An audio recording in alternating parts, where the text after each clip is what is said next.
It's just after 4 o'clock on a Tuesday, which means, hold on a second here. Go ahead. See, I'm doing Wilds' job, and so, I gotta go. Danny's gonna do something silly here. Go ahead, run it. Kevin Wilds is the leader of the show. And frankly, he's a respected figure in these walls for his long and distinguished career in television. He's a man of wisdom. But honestly, it might just be his chair, because sitting in it today is making me feel pretty smart. So I thought I'd offer a suggestion. Why settle for just one mountain? Did you know that a cordillera is a system of mountain ranges, often consisting of a number of more or less parallel chains of mountains? It's true. Well, Caleb Williams was in these playoffs. Mahomes wasn't. The throws that Caleb makes that we've never seen before, they're now known as pulling a Caleb, or Caleb-esque. Is Mahomes-esque a thing of the past? People are asking. So does my not-so-humble suggestion that today's Championship Sunday edition of Mahomes Mountain be known as the Caleb Cordillera? What do you say, Nick? That's the worst idea I've ever heard. I think it's a pretty good idea. Terrible. Wow. Caleb You Cordillera. throw a pick to end the game. Exactly right. Exactly right. Is it a mountain range of 3 separate mountains, one for each interception he threw that cost you guys? Is it a mountain that you fall down on a regular basis? Yeah, I mean, what are we talking about? Who makes the most spectacular throws in the NFL now? Caleb Williams. Well, I mean, actually, no, because he's not playing now. The mountain's about steadiness. Listen, I'm not anti-Caleb. Again, many people correctly believe I was the first to really see Caleb other than Lincoln Riley. He was your guy until you dropped that banner disowning him. I was trying to be nice. He really was your guy. One of the many things I've tried to be nice to this guy, and now he's trying to change the name of the mountain. All right, we'll keep Caleb Cordillera for the OT. Cordillera. It's a series of mountain ranges. Nobody knows what that is. I You tried to explain it. Looked like an idiot. Parallel You're wearing mountains. goggles and a stupid, I was like, smelly don't robe. go too far with it. All right. The rope is You're washed. getting out Here's there. the deal. Folks, Trying to stay with you. stay focused. Sorry. So there's only 4 quarterbacks left. So we made the executive decision. The full rosters are eligible for the mountain this week.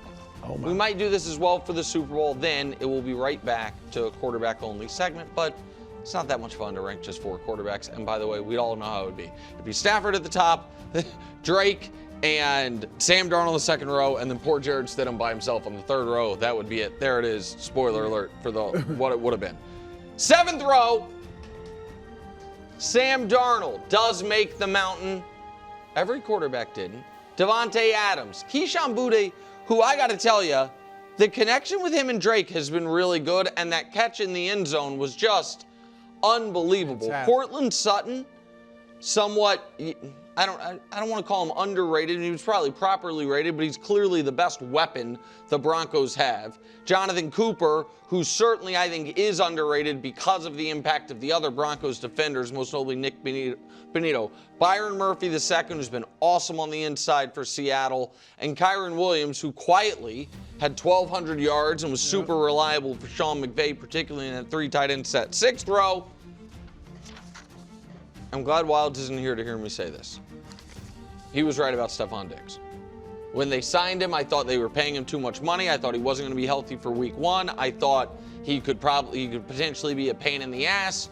He has been excellent for the team. Vrabel and Drake may seem to love him. He has been incredibly reliable, very sure-handed. He's been excellent on the field for the Patriots. Lawrence, who has just been, for a decade now, an excellent defensive lineman wherever he's been. Rashid Shaheed, who, Coach, I think you were here for it. Trade deadline day, while everyone was wide-eyed. Oh, my God, Quinnen Williams to the Cowboys. Sauce Gardner to the Colts. Some smart people, this guy, said the most impactful player traded will be Rashid Shaheed to the Seattle Seahawks. All he does is punt return to flip the first or the second Rams Seahawks game, kick return to get the winning score, 7-0 in the divisional round game. Christian Gonzalez came back from concussion, played great. Byron Jones, who has been excellent, and Devin Witherspoon, one of the more underrated corners in all of football. Row 5, Leonard Williams, another guy who, wherever he's played, has been nothing but impactful. Jared Verse, was a great rookie, won Defensive Rookie of the Year, if I'm not mistaken, has been the best front seven defender for the Rams. And then 3 big guys for the Broncos. Garrett Bowles, Quinn Miners, and Zach Allen, their 2 best offensive linemen and their best D lineman, if you don't count Benito as a D lineman, just interior D lineman. And now row 4, the coaches. Because all 4 of these coaches have put their imprints on this team, on their teams, have been force multipliers for their teams, and have been exceptional. We know what Sean McVay's resume is. He continues to remind everybody. Mike Vrabel no, I don't know. I'm not saying he continues to remind everybody. I didn't mean it like that. I meant said it. Like, wow. no, he doesn't actually continue to remind everybody. Carries around his resume. That sounded. Hey, you see this? No, let me rephrase it. We know. Watching him remind you what a great resume he has is really what I meant. It was no shots attempted there.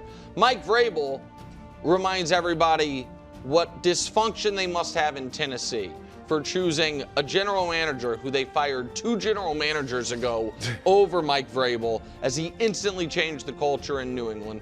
Sean Payton might rub me the wrong way at times. His play design's been great. His ability in that divisional round game 2 separate times to identify in real time, oh, they just had a corner go down. We are attacking him. And both times resulted in a touchdown. It is remarkable. And Mike McDonald, a lot of Ravens fans feel like what went wrong for the Ravens was losing Mike McDonald a couple years ago. And he has instantly brought a great defense to Seattle, and now the top 6 players conference championship weekend. Next quarterback on the mountain, Drake May. The only reason he's not on row 2 is because I think he has struggled a bit these playoffs. His highs have been high. He's had some great throws. The fumbles are a killer, though, and he is taking a bunch of sacks. The reigning Defensive Player of the Year, Pat Surtain, and a guy who I actually think is the best player on that defense with Pat Surtain, Nick Benito. And then row 2. Flatly, this season, your 2 best receivers in football, Puka Nacua, Jackson Smith-Njigba. Puka has an argument that he's the best non-quarterback offensive player in the whole league. And atop the mountain, even though he has not lit up this postseason, is the guy who I believe is about to win league MVP and I believe is going to win Super Bowl MVP, one Matthew Stafford. Coach, your thoughts on the all rosters mountain? I love it. Wow. I love the fact that you went all rosters. And so much of what we talk about is quarterbacks. And when we talk about the MVP race, you can't really bring in somebody else from a different position because it's like, oh yeah, they'll be 5th or 6th. Yeah. So to incorporate players from different positions is great. All that being said, I'm going to talk about a quarterback because I am disappointed with where you have Sam Darnold. The mountain, as we know, is a rich tapestry. Yeah. And Sam Darnold's tapestry is about as rich as they come, with the failure in New York and then getting shipped to Carolina and then Carolina to, what was his next stop? San Francisco. San Francisco to Minnesota.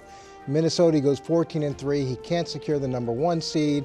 Then they have the disappointing game there, disappointing game in the first round of the playoffs. Now this year they are able to secure the #1 seed, so that's progress. He was able to win his first playoff game. That's real progress.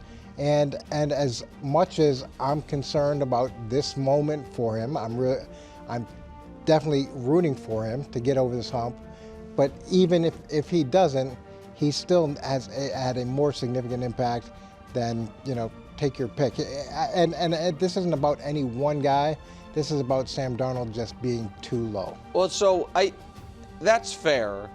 My hesitation is he has, as opposed to the last 2 games of the year in Minnesota, the Week 18 game and then playoff game, when he turned the ball over a bunch in one, got sacked 9 times in the other. Imploded.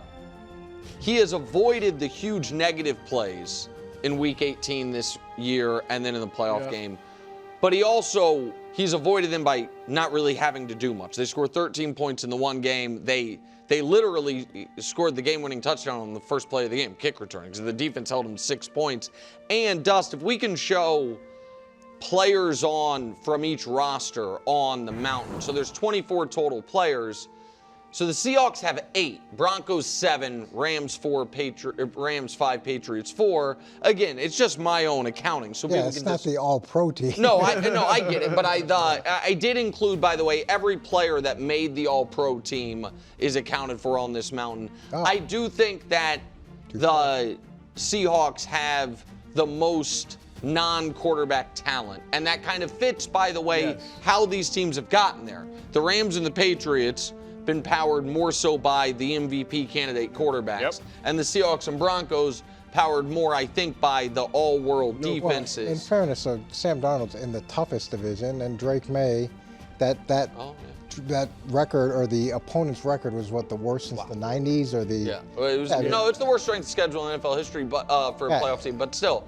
Wilds isn't here. He's going to zoom in and yell at you and explain how actually it was harder than you think. Well, I just think that has to. No, it's totally fair. Brew? All right, as is often my custom, I'm going to start with a bonus take. Wow, bonus take.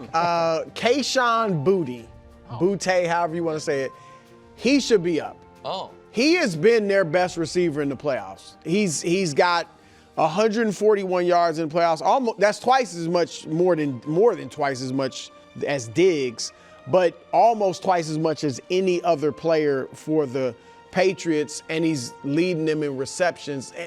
You can argue without that great one-handed catch, they're not even here, but he's been their deep threat all year. That's and true. A great deep threat. Average, I don't know, about 16 yards a catch, 17, 20 in the playoffs. So I'm moving him up. But that's just a bonus. If I have to, that's just the bonus. You don't have to move anything. You can move Shaheed down if you want. Whoa. Shaheed is the punt and kick returner, I get it.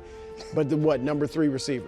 But the real take, I'm going to put Drake May second behind Stafford, just because as a quarterback on a team driven by their quarterback, as you said, he's one of the 2 teams driven by their quarterback. I get it, he's made some mistakes, but he's also made some huge plays for them, unlike a lot of the other quarterbacks that have made mistakes in the playoffs. And he's just as the quarterback of a team driven by him, he is so instrumental in their success. Puka was somewhat taken out of that game by the defensive backs in Chicago. 5 catches, 56 yards, no touchdowns. JSN had 3 catches for 19 yards. I get it was a blowout. Maybe it would have been more in a close game. But still, he wasn't a huge factor. He had 1 touchdown. So I'm just saying May's importance to the Patriots, to me, puts him right behind Stafford. All right, 2 things quickly. One is I want to clarify something I said before, because when you mentioned Shaheed as the kick returner, I realized I did leave off 1 All-Pro, because the Patriots punt returner Marcus Jones was on the All-Pro team. He didn't make the mountain, so I just want to be fair to him. To your point on May, he's not on row 2 because of what Coach did yesterday. So Coach yesterday, I felt bad after the show. Coach. I felt bad after the show. I was like, man, am I being too hard on Drake May? The ball was snapped, and then before he even looked upfield, just bam, hit in the back, fumbled, no, what are you doing about it? So I went back and watched all those fumbles. One of those fumbles was like what you described. The other ones, yes, it was a blindside hit. But he pump fakes. He's like, no, I don't have it. And then he rears back and gets hit. Another one. It's like Drake May just walked in with this reenactment. Thank you very much. The offensive line, obviously, Will Campbell had a rough game. But it felt to me like a veteran quarterback would have known, even if you can't see the pressure, I got to get this out quick, and he was not. There was only 1 play where it felt like he had no chance. Other plays, it felt like he was hunting the big play, and then he had to pay for it. Pumped the ball once and then got hit.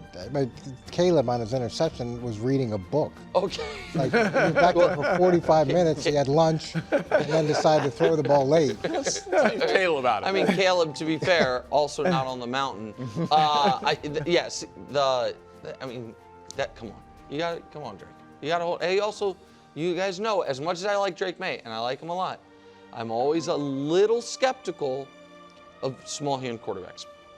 Danny, he did step up in the pocket, too. The guy raked his arm from behind. Hold the ball. He'd have stronger hands. Come on. Everybody had those we all had those little things with the black handles you squeeze. Everybody knows it. Brew, I know I'm a guest here on the regulation show, but can I borrow your power of bonus takes? Absolutely. Oh, thanks, Absolutely. Man. All right, first of all, can the mountain take a stand? What a cowardly mountain. What? Oh, wow. All the coaches on one row? I mean, it's not left, right. okay. Does the mountain think McVay is better Fair. than Peyton? Is McDonald better than Vrabel? I mean, take a stand, Good point. mountain. No, Good because the point. mountain's for players, and so the coaches, it's much like, again, much like when we did the all-time quarterback mountain, we had a special row for the old-timey guys that were in black and white TV. They're all together. I mean, it's just, they need to be included. They are not being ranked, just so you know. Well, I'm just saying, take a stand. Okay. Rashid Shaheed above future Hall of Famer Devontae Adams and number 1 receiver Cortland Sutton. Doesn't feel right, but those are just bonus takes. That's also a bonus take? Also a bonus take. Okay, A double He bonus said I take? can have multiple Okay, bonus Rashid, takes. I asked for permission. Rashid You got Shaheed has had more impact this postseason than either those two players combined. For the record. The 1-game sample? Yeah, Okay. well, yeah, go ahead. All right, well then, for the real take, you mentioned All-Pro. Can we move Witherspoon and Surtain onto the same line? You said you value All-Pro. Second-team All-Pro cornerbacks this year. Yeah. Surtain and Witherspoon. They're the same level of All-Pro. And in this game, Witherspoon has the much tougher assignment. He's got to go up against Devontae Adams or Puka Nacua. Yeah. And in the 2 games that we've seen him play against the Rams, in one of the games, Devontae Adams only had 1 catch. Yep. And in the 2 games total, Witherspoon's been targeted a total of 10 times, 5 catches, 90 yards, a quarterback rating of 83, no touchdowns. In one of those left. games, didn't Stafford throw for 500 yards? Wait, but he wasn't targeting. 574. Wasn't targeting. Well, I'm Witherspoon just is the saying, I point. don't think that plan is working. I think that. I'm saying They he might hasn't wanna- been the problem. Him and Surtain this year, same level of player. All pro voters agree. The Mountain disagrees. The Mountain does disagree because if this year you guys have been the same level and the previous year one guy won Defensive Player of the Year, and Surtain, by the way, Surtain was second team All-Pro this year even though he missed 6 weeks with an injury? Yeah, know your all pros. No, so that's my point is if he was second team All-Pro despite missing almost half the season, then while he was playing he must have been uber impactful. I'm not listening. And Danny, You want to have a cornerback debate? Let's have a cornerback Danny, debate. he got me really early with the rich tapestry. So That's always. you got to bring in the pack. So there's like the current, very and there's the confusing. It's mid-level, a and lot. then you got to go historical. It's not left to right. This No. row is not really a And it's a ranking. rich but it's Is kind it of a career? Is it not career? Yeah. Is Is it it about this that season? Is playoffs? it just the There's playoffs? a reason that it's very, very difficult. We can just scan the archive and just be like, when was Nick wrong on the Mountain? And the answer is, how could you be? It's a rich tapestry. There's a lot of moving pieces here. That's I got to ridiculous. tell you, I enjoyed the all rosters Mountain. I will take under advisement whether or not on the Super Bowl Mountain we will rank the coaches when it's down to just 2, or if it'll just be row 2 all by Can't themselves. wait. You're sitting in Nick Wright's chair. I'm going to I ask know. you a Nick Wright question. All right, just want to show you his Sharpie. Nick Wright's chair. Big shoes to fill. Big hair to fill. NBA championships by decade. 80s to now. I mean, probably. I would try to do it in order, but then I'm going to mess one up probably. All right. 1980, the Lakers. 81, the Celtics. 82, the Lakers. 83, the Sixers. 84, the Celtics. 85, the Lakers. 86, the Celtics. 87, 88, the Lakers. 89, the Pistons. Yep. Okay. We left off 89. 89 Pistons. 90 Pistons. 91 through 93, the GOAT. 94 and 95, the GOAT allowed Hakeem to get to, so that's the Rockets. 96 to 98, the GOAT. 99, Spurs, so 2000. That's the Kobe Shaq, right? So Lakers, 2000 to 2002. Yeah, I think I'm home free here. 03 Spurs, 04 Pistons, 05 Spurs, 06 Dwayne Wade Heat, 07 Spurs, 08 Celtics, 9 and 10 Lakers. 2011 is the Mavericks, famously Dirk. 12 and 13 would be the Heat. Spurs get revenge in 14. 15 Warriors, yeah, and this starts the run. Cavs, famous in 16. Warriors in 17 and 18. Warriors should have been in 19, but it's Toronto. 2020, back to LeBron and the bubble and the Lakers. 21, my favorite non-Jordan title would be the Bucks. I got Giannis. It's weirdly like more difficult than more recent ones. So 21 the Bucks, 22 back to the Warriors, 23 to Jokic, 24 to the Celtics, 25 to the Thunder. Perfect. Perfect. Challenge. The 80s are tricky though. 80s are tricky. I was born in 86, but we got there. Could you name all the finals MVPs backwards? Could I name all the finals MVP backwards? That's what Nick suggested at the end of his video. I could do really well, but no. Last night, while wearing and drinking scotch and soda, an exceptional committee of analysts, statisticians, and fans of trivial pursuits fought and toiled and burned the midnight oil to deliver the best segment in all sports. It's an honor and a privilege.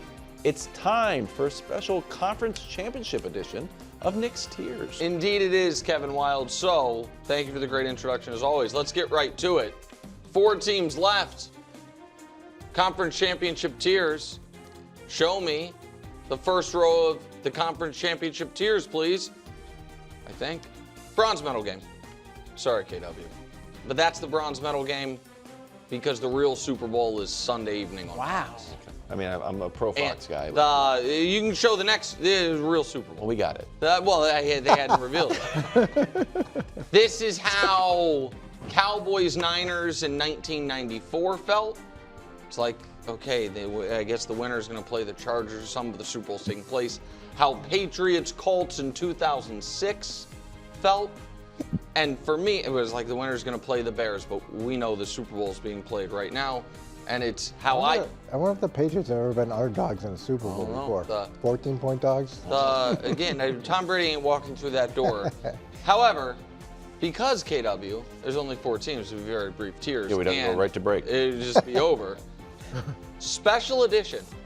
Eliminated teams tiers. Love it. 28 teams. Love it. Now, So this is kind of projecting for next season? rich tapestry, bro. Yeah, It's a kinda lot currently- going on here. I think so. It's a little projection, a little, you just got to coach. I like that. A little, all of the above.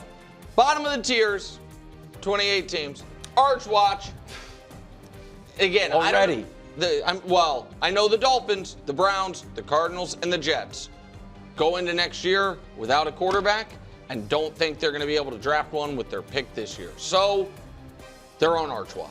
It is what it is. And that assumes Kyler's gone because Kyler's gone. It assumes Tua's gone because Tua's gone. And sorry, Brew, I don't think Shador's going to be the guy. We'll see. And the Jets literally don't have a guy. So, Arch watch. Tough one. Not at the floor. Saints, Titans, Steelers. So I think these 3 teams the Saints and Titans, let me start with them, have an opportunity to potentially build on what they did at the end of last year. The Titans, Cam was playing his best. The Saints, Tyler Shuck was started to play decent. You saw them building certain things. The Steelers, on the other hand, are in a different boat where they won the division, got to the playoffs, but now they're going to be without Mike Tomlin. And those teams, I don't think any of those teams are going to bottom out and be on, first overall pick watch. But I also don't think any of those teams are realistically next season going to be playoff teams. Whatever. I don't know what to say about these 4 teams. It's very, very. The Falcons, Stefanski still doesn't have a quarterback. The Vikings. If I were the Vikings, Yes. I would maybe. What am like I it going to already. say? I don't think you know what I'm going to say. I'd call the Bills and be like, hey, what do you want to give us for Kevin O'Connell? Oh. You want to give us a first and a third round pick for Kevin O'Connell? Because I like that. We need some draft Bills. capital because we still don't have the quarterback. What do you think I was going to say? Justin Jefferson. No, I want to keep Justin. Wow. I want to keep Hall of Fame players in their prime. I typically want to keep them. But and if you're the Bills, I don't know what you're doing. Regardless, Panthers, you made a playoff game, and I'm proud of you for it. I don't think that team's all of a sudden poised. And the Colts went all in on the end of this year. Their quarterback popped his Achilles. They traded their first-round pick for Sauce Gardner. Just are where they are. I can't quit one of these teams. Maybe, just maybe, Raiders-Giants. Raiders number 1 overall pick. Yeah. And a new head coach. Maybe. And maybe it's Lamar. And maybe you trade the number 1 pick and Max Crosby for Lamar. The Giants are going to be everybody's worst of first team. Everybody's calling it right now. They're going to be the worst of first team. I like John Harbaugh. I like that press conference. I didn't so much like Joe Shane being like, me reporting to Harbaugh. It's just words on paper. Like, yeah, bro, but it's the paper is the contract and the words are the office flowchart, pal. But still, I like Harbaugh going there. I hate to do this to these two coaches. Sorry, coach, because I like them both. But they do start the year on the hot seat. Todd Bowles in Tampa and Dan Quinn in Washington. Already? I think, yeah, I mean, Todd. Quinn seems. Well, again, Quinn, I don't think they have to get back to the conference championship game, but they can't have a disaster year. You can't have back-to-back disaster years with Jaden Daniels. I don't think he would survive that. And Todd Bowles probably has the hottest seat of any returning coach because it felt like this year they collapsed at the end and they just have been, consistently fine since Bowles has taken over. They'd won the division a bunch of years in a row and they collapsed this year.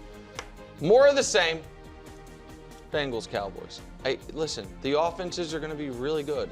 The defenses are going to be mediocre. Again, we'll see what the offseason plays out. It's January, so I haven't had an opportunity to change a lot. But my gut tells me it's going to be more of the same of what these two teams have been. They didn't make any major. Cowboys changing defensive coordinator, so that could change things. The Bengals just running it all back.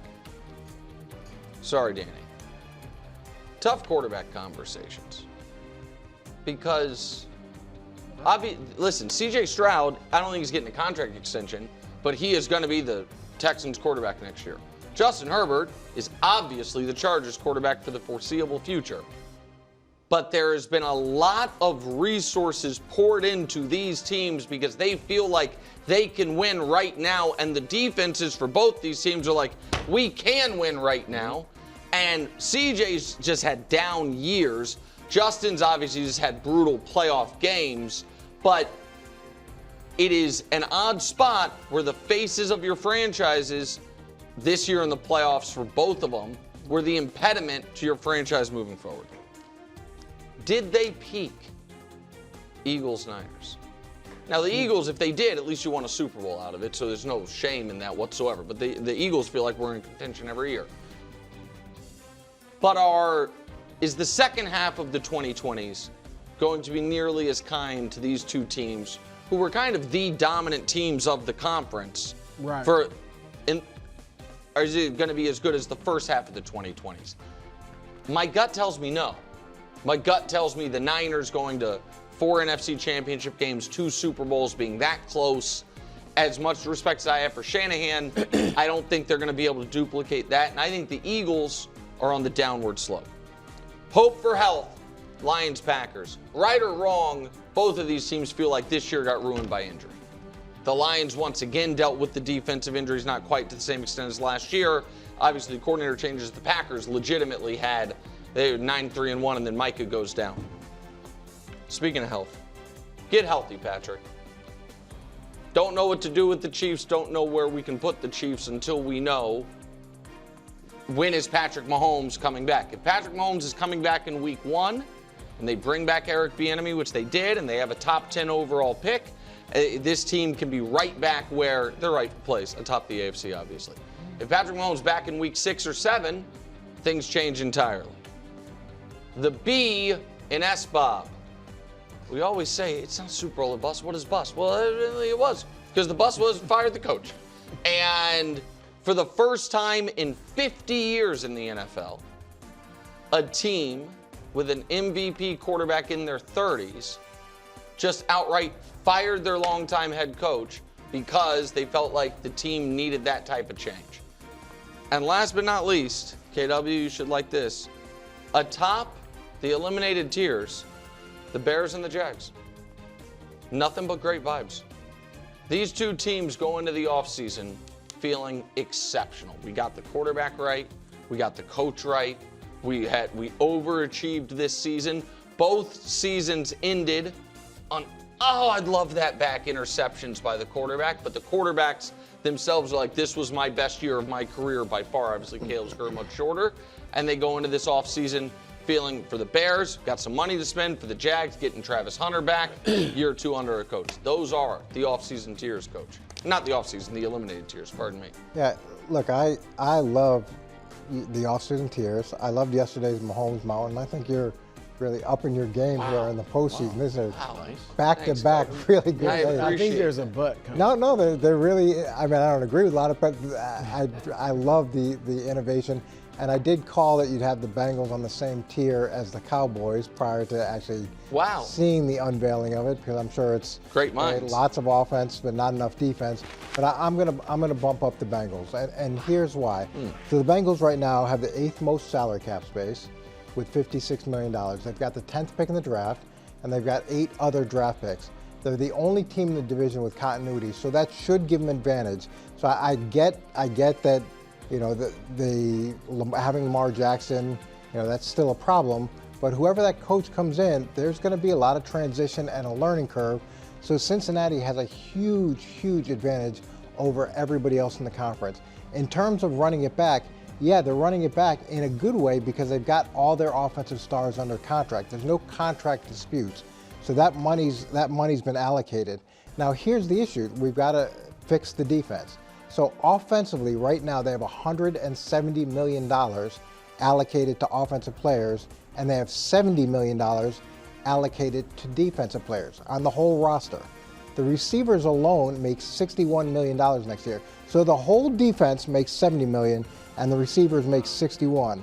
So you got to take that $56 million, pour it into the defense. You've got to take those 8 draft picks and pour it in the defense and do everything you possibly can. This defense doesn't have to be top 10, but it's got to be it's got to be even better. Marginally better.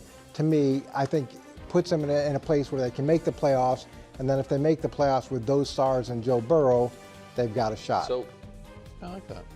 I like it too, Coach, and I think that's probably the right strategy. Will they do it? Unfortunately, you're not running the Bengals. Duke Tobin and Mike Brown are running the Bengals, and they saw emo Joe Burrow talk about losing his love for the game. So my guess is they pour those resources into his offensive line and a running back. I think that they could do more things on that side of the ball. I agree with and if they do what you said, they will move up. I just don't think they're going to do that.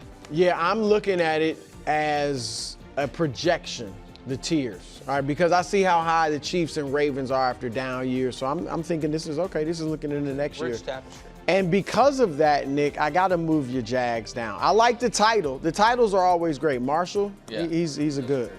But the Jags are too high. Hold on, bro. Next year, the Jags will not be playing the 3rd place schedule they played this year. They'll be playing a 1st place schedule. And I like Trevor. He was 5th on Bruce's ballot for MVP, but he was a little down in the playoffs. I know he wasn't terrible. He had back-to-back go-ahead 4th quarter touchdown drive. He did what you hate. I didn't like the pick. He did what you hate. Trying to win go-ahead drive, coach, game-winning drive, and he ends it with a pick early. I don't hate it as much as are you positive. I don't love that. That's Dusty. This is the first time I've even seen that. Positive. What? Like Paul. So yeah. Move the Jags down. I just have questions now about has Trevor really arrived? Great at the end of the season. He just finished 5th in it because of 1 pass? Yes, that's all it takes. I'm with and you, he actually had 2 picks. Really? He's got both. He's got both those teams too high. Yeah, both those. Well, the Bears are interesting, but the Jags, I'm definitely moving them down. Really? But how are they? And we just saw Baker have a breakout year, and then fell off this season. So the same could happen to Trevor, your boy the Prince. You're not going to like it. It's all right because you dumped him. I never. We didn't dare you. I'm moving the Chargers up. Why? Because Danny Parkins is annoying. There's a difference between excuses and explanations. Yeah, and he's a lot of excuses. I know, but I'm not.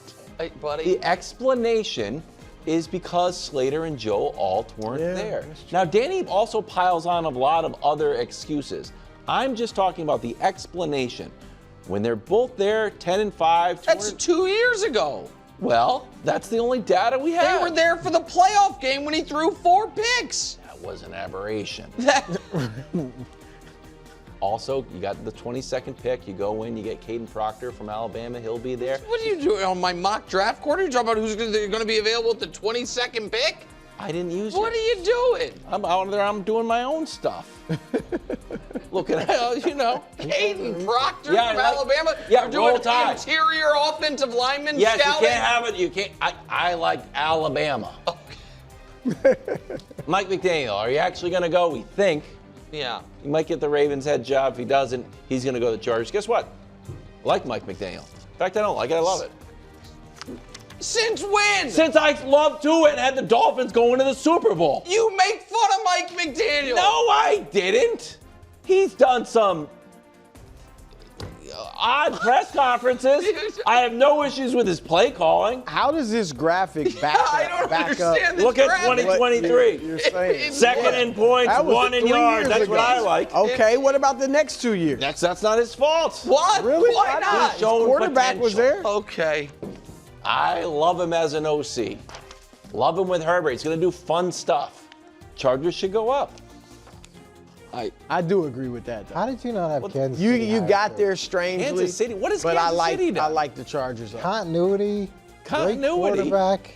Added a good piece back to the offensive staff. He lost his favorite guy and best friend. Oh, really? You have breaking news? Because I saw Travis Kelce talking about how excited he is to have Eric Bieniemy back in the building. Wow, you have breaking news. He's What? coming back? He said it publicly. He just said that publicly. I don't breaking know. news, Travis But Kelce's I'm not back. saying that, but you said he lost someone. I didn't know. Was there something I didn't know? Travis There's something Kelce I didn't retired? know. There's something I didn't know. I He's know. coming back. The status quo. We'll see. He has had Travis Kelce announce his retirement to be factored in. Well, if he has announced he's coming back, No, it's that's what I'm saying. no. That's not what But you you got him below 2 teams that don't have a coach, and you've got a Hall of Fame coach. guys. Again, I know it says Nick's tiers. There's a committee. There's a committee. It's a committee. I obviously believe the Chiefs go into next year. Patrick's going to be dancing at Travis's wedding. He's going to be healthy week 1. They're going to be back to their rightful place atop the AFC. The committee is very, they don't trust ACL and LCL repair the way I do. I like the fact that Patrick had the surgery within 12 hours of the injury. Yes. One of our committee members, I haven't told you guys this, retired orthopedic surgeon. Oh. And his voice counts a little heavier when we talk about injury rehab, and he thinks I'm a little too optimistic about it. Oh, man. I Does haven't anybody talked wanna to you guys hear- about him because of HIPAA. Very smart. Good job. Does anybody want to hear about the Chargers schedule? Do you have more Chargers? I didn't realize it. I didn't realize. It doesn't help my point. I didn't realize there was more coming. No, let's hear it. Tougher schedule. It's a very hard schedule. Yeah, no. Yeah, we know. On the road, Broncos, Chiefs, Raiders, obviously. Bills, Dolphins, Rams, Seahawks, Ravens, Bucks, because all the good teams finished in second. Then at home, Patriots, Jets, easy W. Cardinals, 49ers, Texans. Luckily, we're doing Not good. Chargers next block. Phew. We'll talk more Let's about make the this then. schedule. People love talking about, not even the schedule, just opponents. Yeah. Go decade by decade? Mm-hmm. Well, this was incredibly easy. The Los Angeles Lakers won 1980, 1982, 1985, 1987, and 1988. So they have 5 of them in the 80s. The Boston Celtics won 1981, 1984, and 1986. So they have 3 of them in the 80s. There's 2 left. Philadelphia 76ers won 1983, and the Detroit Pistons won 1989. So it is 5 for the Lakers, 3 for Boston, 1 for Philly, and 1 for Detroit. The 1990s, Chicago Bulls won 91, 92, 93, 96, 97, 98. They have 6. The Houston Rockets won 94 and 95. They have 2. That leaves 2 remaining, which is 1990, the Detroit Pistons, and 1999, the San Antonio Spurs. So it is 6 Bulls, 2 Rockets, 1 Pistons, 1 Spurs. The 2000s, the Los Angeles Lakers won in 2000, 2001, and 2002. They also won in 2009. They have 4. The San Antonio Spurs won in 03, 05, 07. They have 3.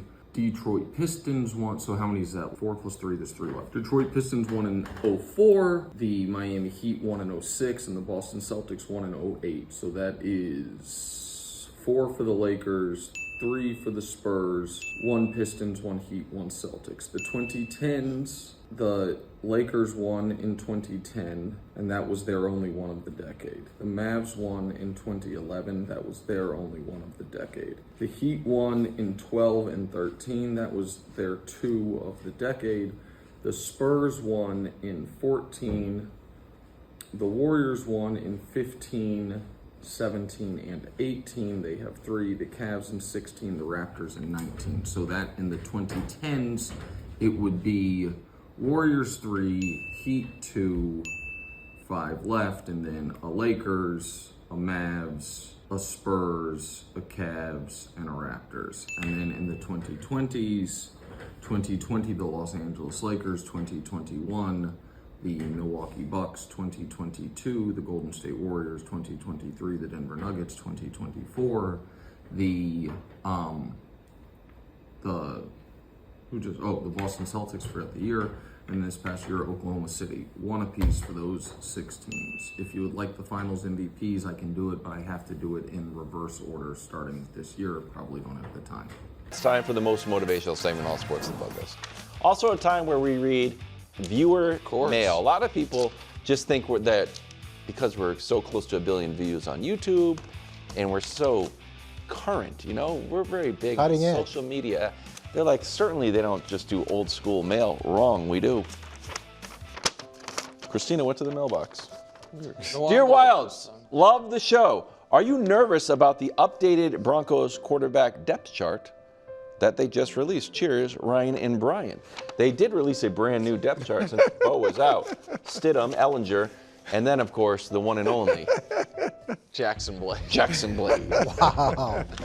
I hope he plays. Jackson Blade looks amazing. Stud. All right, I like that, Wilds. Thank you. Well done. Here we go. I thought you might go with a cowboy, like riding a Bronco. Like I thought we were going to get cowboy groove back, but you I'm sorry, is this dueling pianos? You know, you jar, threw a you put a curveball. dollar on it. I do have a request. Can I get a black cowboy hat for Jackson Blade to match the Please add a black cowboy hat. rest of the outfit? Make requests. Okay, good. All right, number 3. You'll like this, Rob. Okay, good. Drake May. Oh. First of all, Drake, I think I speak for all football fans outside of Denver or outside of Colorado. Yeah. Just get to the Super Bowl. We don't want to see a backup quarterback, Jarrett Stidham, in the Super Bowl. It's just kind of a downer. I get Nick Foles, I get Jeff Hostetler, all that stuff, but it's just kind of a downer. I want the MVP. That's a great point. Do One you of think the the world MVP is pulling candidates. for the Patriots? I just think we would all be more excited going into that Super Bowl, those 2 weeks going into the Super Bowl, if it's Drake May versus whoever on the other side versus Jarrett Stidham, I love that. whoever on the other side. All right, so now, here's the thing, Drake. The first 2 weeks of your playoff career, you're playing with house money.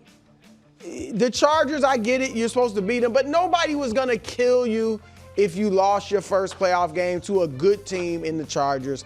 Certainly no one was going to kill you if you lost to the Houston Texans with one of the best defenses in the league. But now, the pressure's on. Now, you can't lose to Jarrett the Javelin Stidham. All right, so the pressure now is on you. And I say this, and I think you have this mentality, but seize the day. Don't look at this as, man, my second year. Yeah, of course I want to win it, but I'm going to be back. I got plenty of opportunities. No, you don't, not necessarily. Ask Joe Burrow, who made the Super Bowl his second year and has never been back, hadn't even made the playoffs the last 3 years. Ask Dan Marino, who won the MVP, the Super Bowl, got to the Super Bowl his second year. I'm sure he thought he was going back, never got back again. So this is the moment for you, Drake. I believe in you. All right, at number 2, I like that. Jarrett Stidham. Speaking of Stidham. All right, what an opportunity. Coach, I think there are very few times in professional sports where you have this type of opportunity. Bro, I'm not laughing at you. Sorry, the bar. He needs to play like Stidham. Again, Dusty, that's why he's teammate of the year. All right, but here's the deal, Coach. You have you're on the huge stage. Yeah.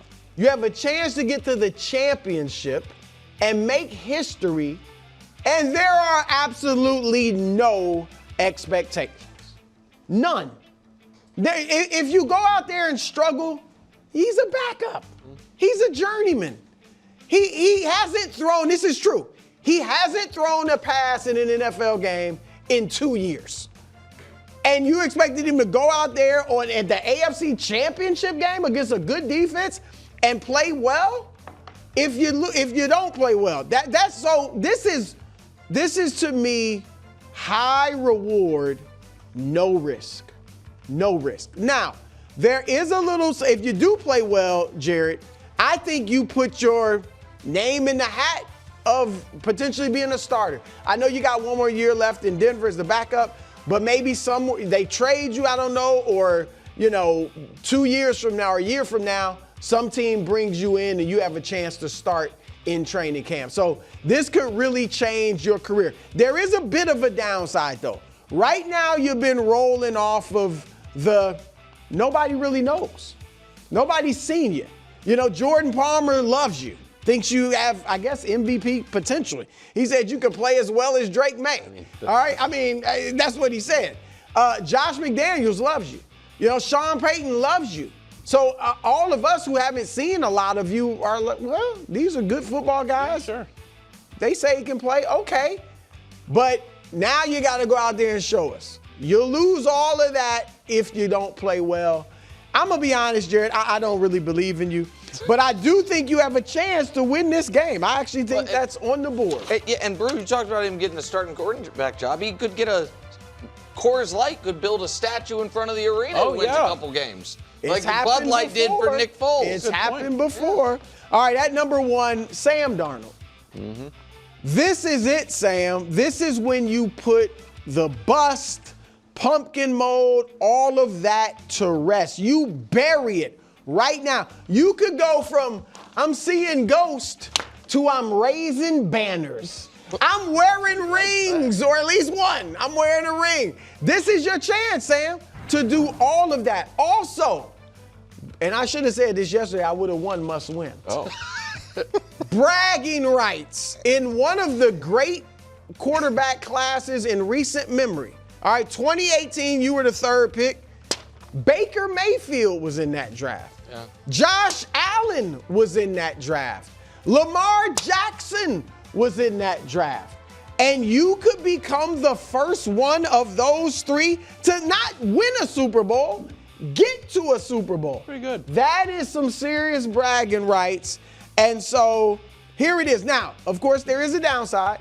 If you go out there and throw 3 interceptions this weekend, which is your average against Seattle this year, against the Rams this year, sorry to admit that.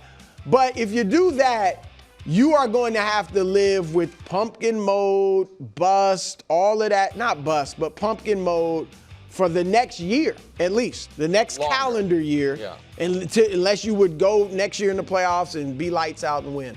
So, Sam, I am starting. I'm starting to believe in you. Yeah. I'm starting to believe in you. Coach, you're one of your favorites. But listen, it's like a roller coaster ride for me. I'm just hopping on. First you're saying, nobody wants to see Stidham. Nobody wants to see it back. But I'm thinking, yeah, they do. This is a dream scenario. You come in the AFC Championship game with a chance to take your team to the Super Bowl. That's amazing. And then you put Stidham on the list, and I'm like, oh, okay, he does believe it. And then you're like, no, but I don't believe him. And then you throw in, he's self-scouting, must win. I mean, it's every week you surprise me. Thank you. So I'm going with a little bit different. I'm going with the Patriots offensive line. So this is back-to-back weeks against very good defenses, excellent defenses, but there's been 5 sacks. 5 sacks in the first week, 5 sacks in the second week. but it's got to get easier this week, doesn't it? Doesn't get easier, fellas. So let's just take a look at what you're facing here against Denver. So in terms of sack percentage, 10.3%, first in the NFL. Knockdown percentage, so that's where the ball is actually thrown, but the quarterback's on the ground. Oh. I call that penalty percentage. first in the league there. There's 13.5%. Hurry percentage, well, what could that be? Well, that's where you have to throw the ball either quicker than you need to or want to, or you got to roll out of the pocket, you got to escape. They're seventh in the league there at 9.3%. So you combine all those together, 40% of the plays, one of those things have been happening during the regular season from this defense. And then you add in the component of the blitz. They bring a lot of pressure. The good news is Drake May has handled that very well. Now, with the offensive line, I went and looked at the coaching staff. The Patriots have 3 offensive line coaches. So they don't have Dante Scarnecchia, so they compensated for that by hiring 3 guys. So you got 3 guys to coach everybody up. And when you listen to some of the comments, it's not like Josh McDaniels hasn't been giving you help. Campbell actually said, some of my worst plays are when I've had help because I didn't adjust correctly to it. So it's not like there's been where Josh has overlooked the fact that they might need a little bit of assistance. He's done that too. So I think that you have a real chance, Drake May has a real chance to light these guys up if he gets some time, because we saw it from the Prince. The Prince lit him up. Thank you. Jackson Dart, he lit him up too. Drake May can definitely light him up, but in order for that to happen, you guys can't have any of these blindside hits, and at that point, anything is possible. Coach, are you first to market with the Patriots blowout take, or do I still have that in my back pocket? Well, I think it depends on how well he's able to sit in the pocket. But if he has a little bit of time, I think he can light him up. Ooh, that was an Market, for whatever it's worth, I'm not saying right or wrong, market's moving against that take. Yesterday when we talked about this game, it was 5.5. It's now 4.5. So some money is coming in for whatever that's worth. I would would like it at 10. Great news, everyone. It is about 5, 4, 3, 2, 1. It's 4:12 on a Thursday, which means it's time for a really great segment. It's the Sports Media Ombudsman, and this time, I got a preview, it's going to be good. That's fair. I'm trying to sell it. This time. Do you guys know the subject of the first ever Sports Media Ombudsman? Before it was even called the Sports Media Ombudsman. It was back in the the fall of 2024, during the baseball playoffs, when the internet had decided, Bob Costas, you stink. We don't like your baseball commentary. And I, paraphrasing myself, called the internet a bunch of spoiled, petulant children who didn't appreciate that Bob freaking Costas, arguably the single greatest sportscaster ever, was calling baseball games as a senior citizen, as a service to all of us. Right.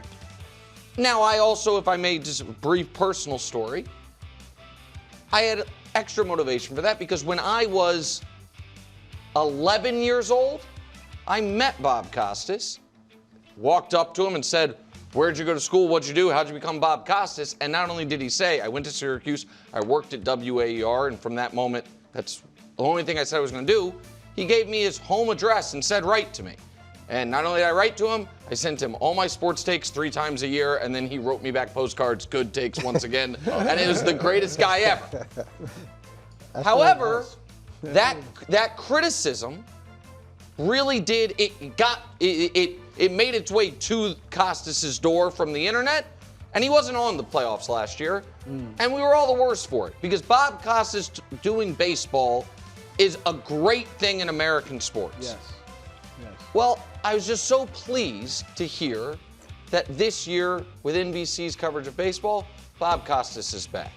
And it is an honor to be broadcasting, be able to watch sports and hear Al Michaels calling football games, Bob Costas calling baseball games. Again, I understand these are different networks, but these are the legends, the older legends of the field that guys like our folks, came up listening to. So congratulations to Bob Costas. I'm glad he's back. And I think everyone in sports media should be glad he's back. That was nice. I told you it was going to be good. You guys are laughing at it. Generally, it's ripping people. Well, so, listen, the ombudsman, there are no sacred cows for the I love ombudsman. that Bob Costas did that for you. It's That was unbelievable. really nice. Wrote me a letter of recommendation for Syracuse when I was 18 years old.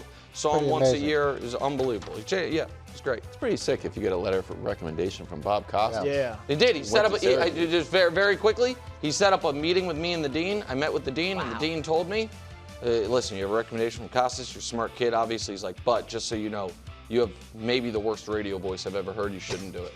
That's true. Really? The dean said The that? dean was like, "Your voice will never work on radio. It's all nasally and whiny." And I was like, "Oh man, I'm in a rough spot." But I did it. That is true. That's a Have true you story. passed that on to anyone? The nasally, whiny voice? Not the nasally, whiny voice. Oh. Have you taken any young broadcasters under your wing and give them your home address and you write back good takes? Or do you criticize their takes? I've tried to pay it forward as best He as was, possible. Guarantee he you. was Zach's mentor for his project. I was very Zach's thoughtful. mentor for his project. there you There's go.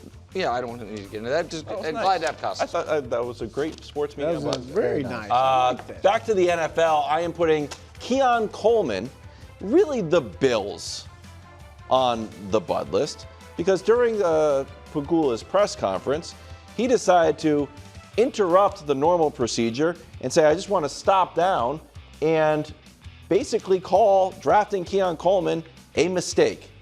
The only problem is Keon Coleman is still on your team. So every once in a while I go on the internet, you know, the internet gets serving stuff up to me. And they go, I'm always trying to self-scout like you. You know, red flags, green flags. You seen that, like red flags in a relationship? I'm in a long-time relationship, call it marriage. But I'm like, I should self-scout. Am I doing any of these red flag things? Yeah. And it's always like, when you go out to dinner, you're rude to the bartender or the wait staff or the hostess. You're just not concerned with the people around you that are making your experience successful. I felt like the Bills organization did that a little bit. Maybe Keon Coleman didn't have the best year. Maybe he was late to a meeting. Maybe he was a healthy scratch. But he was a rookie, and he was on your team, and you did draft him. And I'm sure there's a responsible, more comfortable, more emotionally sensitive way to handle a young player who underachieved on your team. So here's how Keon did this year. Not excellent. Fair. 96th in targets, 128th. Maybe he's not even going to be a future Buffalo Bill. And if he's not... This is over his 2 years in the Over 2 years, sorry. Yeah. This is his second year, I'm sorry. Hey, that's not a bad year. I'm sorry. 116 games. I'm sorry. Yeah, over his 2 years. Second year on the team. I just didn't like how Keon Coleman was treated, and I thought that this was a bad sign for the organization overall, Coach. I'm just surprised in a long-term relationship your wife hasn't told you what the red flags are. I'm always self-scouting. Can I tell you something, Very Coach, that nice. you want to make it? When I eat peanut butter out of the jar, this is a little pro tip. Don't just put the spoon in the sink, okay? It's covered with peanut butter. Don't do that. Okay? Hey, that's You shouldn't need to be told twice. Yeah, look, in fairness to Keon Coleman, that's not the way you want to find out that the ultimate person who decides your fate doesn't really like you. And not only is he talking about you, but he's talking about you in terms of who's responsible for what a big mistake you are. Now, I don't know how Keon's been in the building or, you know, what his personal activities have been like in terms of meetings and all that stuff. You know, that comes into play. But yeah, there's definitely a much better, more sensitive, thoughtful way to handle it. And that does, look, we're not the only ones that see that. Free agents see that, other players see that.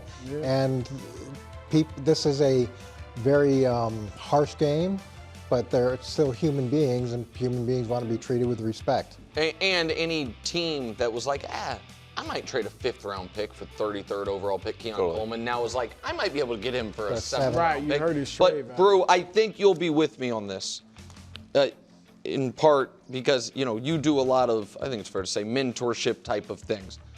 Keon Coleman's 22 years old. He's very young for a guy who's been in the league 2 years. He came in very young. I look at this press conference as a fork in the road for him. And fork in the roads. Sometimes you take the wrong, like, it doesn't mean like, oh, now everything's going to be better. He might have watched this and be like, those old dopes don't know what they're talking about. I'm going back to bed.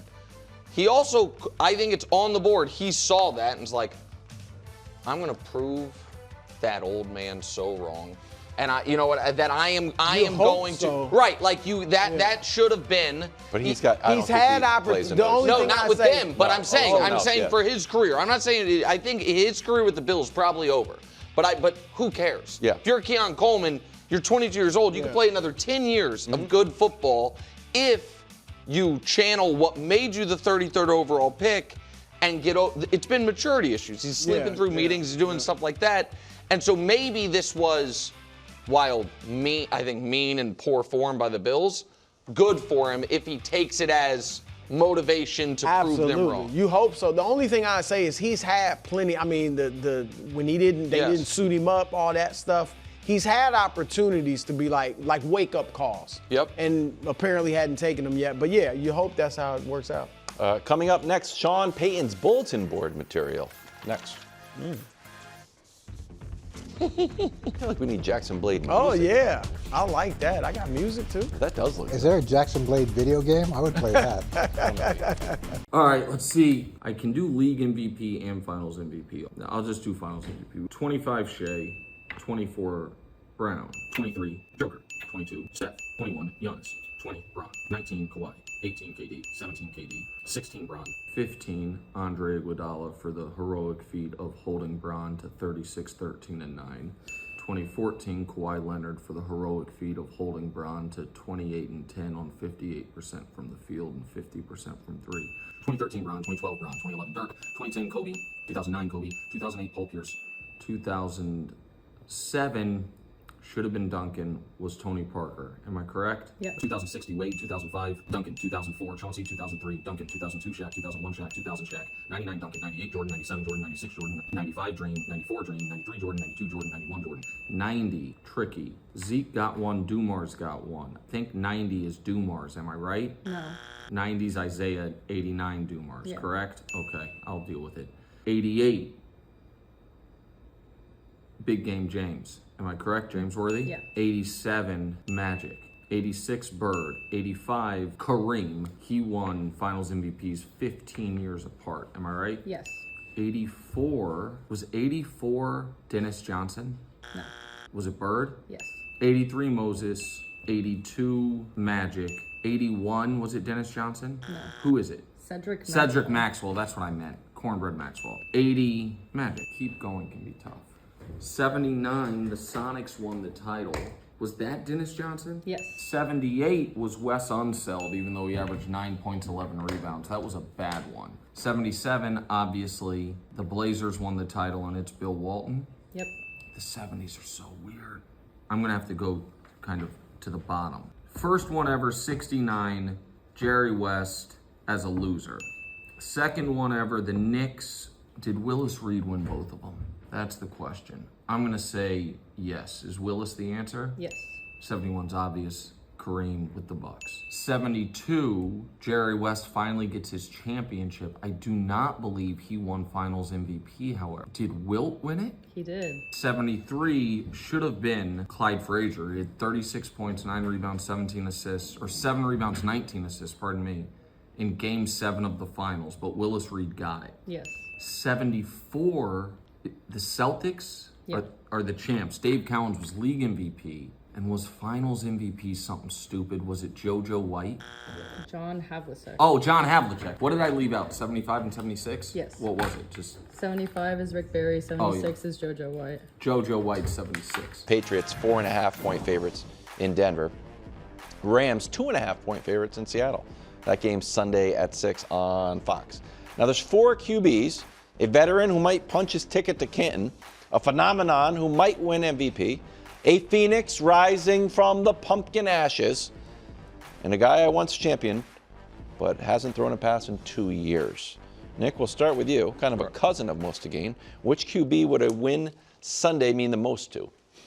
So, I think there's only one quarterback playing for historical significance Sunday and Sunday alone, meaning absent of what happens in the Super Bowl. And I believe that is Matt Stafford. I think that Matt Stafford, just by winning on Sunday, because I believe, and I think the Offensive Player of the Year voting kind of signaled this, the odds signaled it, he's about to be named league MVP.